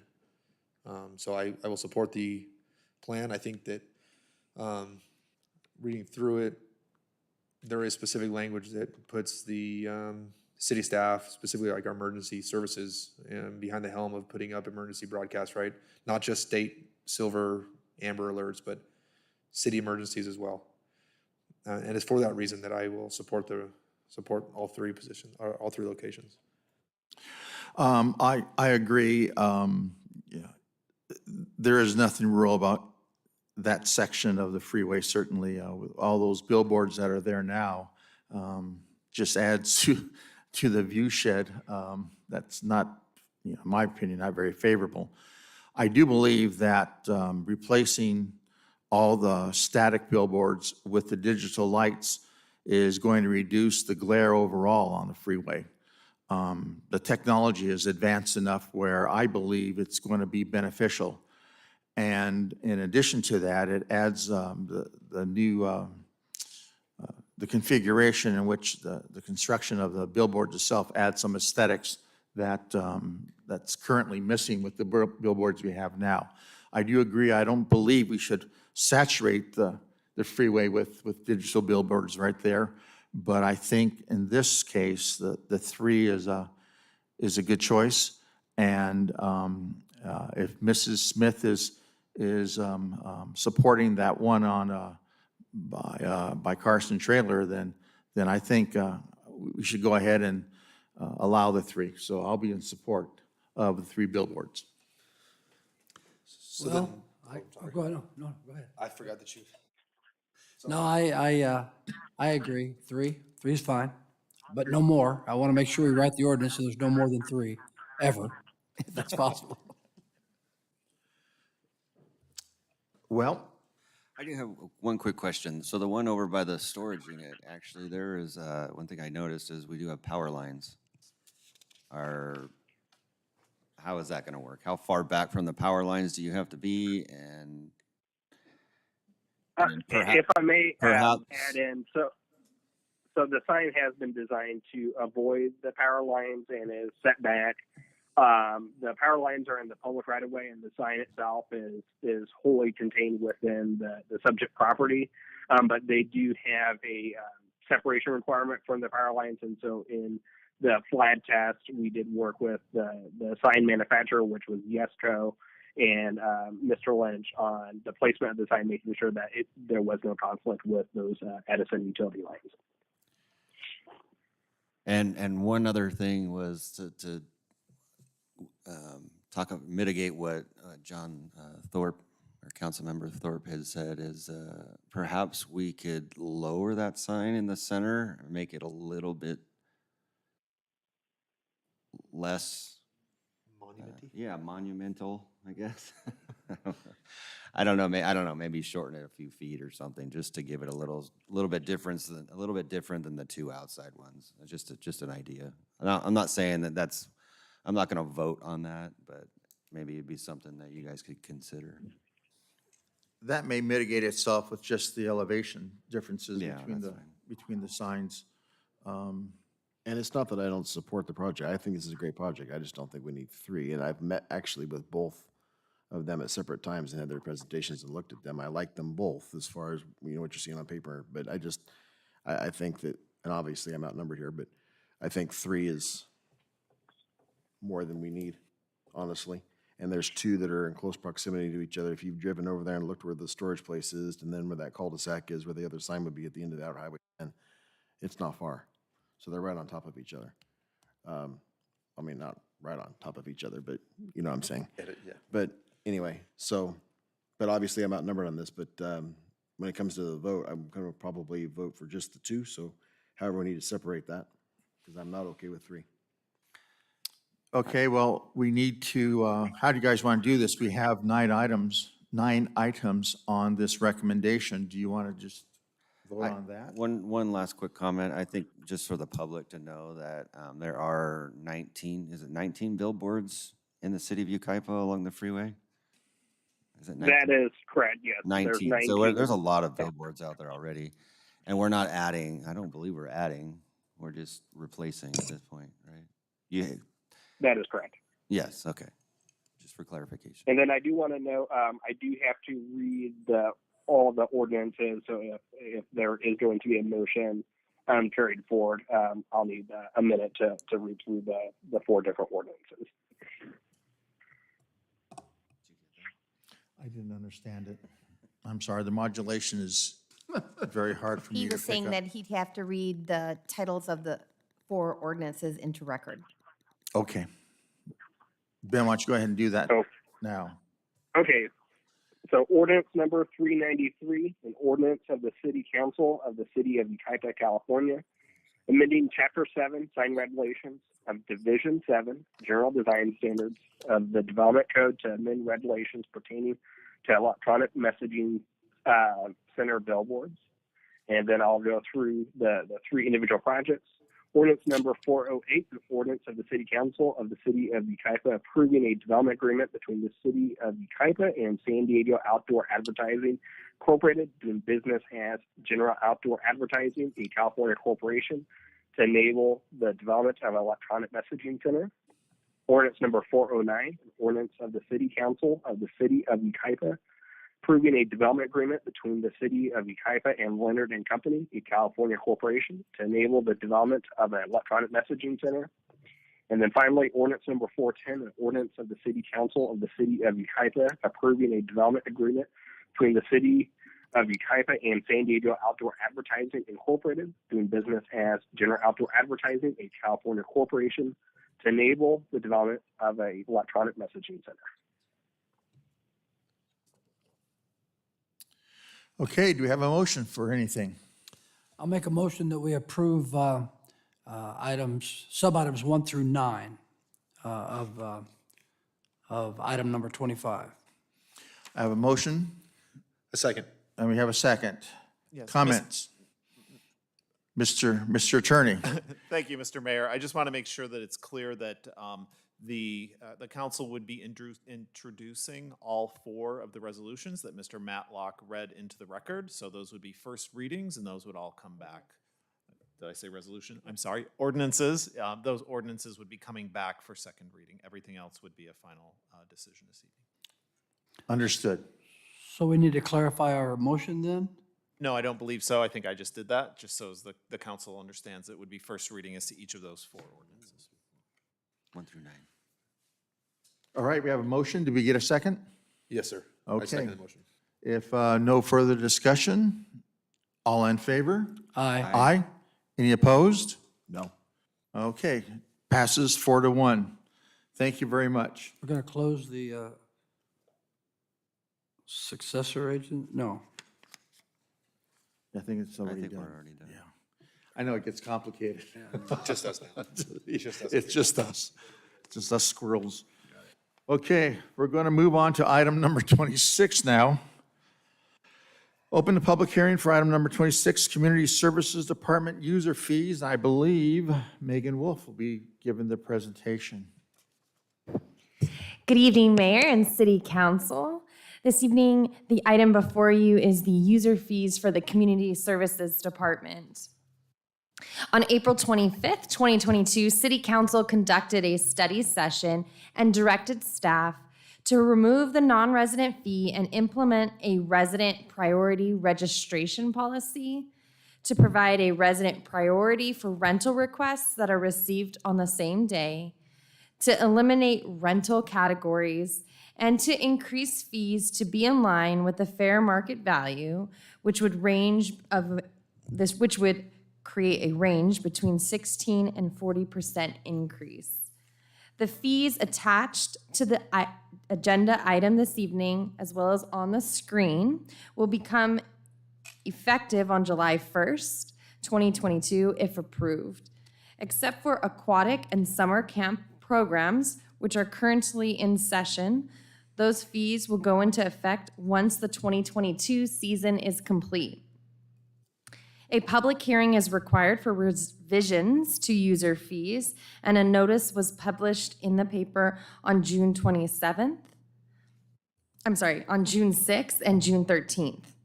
Today is June 27th. Additionally, it was made available for public review at the City Clerk's Department on the public counter on June 13th. It is anticipated that the implementation of Resolution Number 2022-23 will allow the Community Services Department to maintain a minimum cost recovery of 50% for fiscal year 22-23, with the remaining costs subsidized by the general fund. It is the goal of council and city staff to increase the cost recovery to 60%, and this is the first step to achieve that.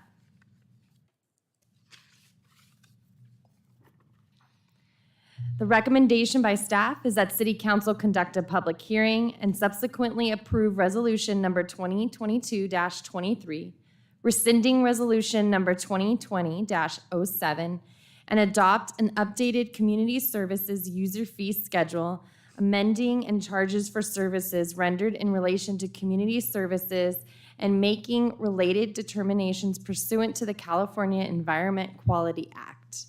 If council would like, I can go over each of the fees. It is also attached in the report this evening. That concludes my report, and I can answer any questions you may have at this time. Thank you, Megan. Are there any questions of staff? Do we want to go over the fees, or we've already read them a couple, 3 times, I'm sure? We've discussed this item at length many times.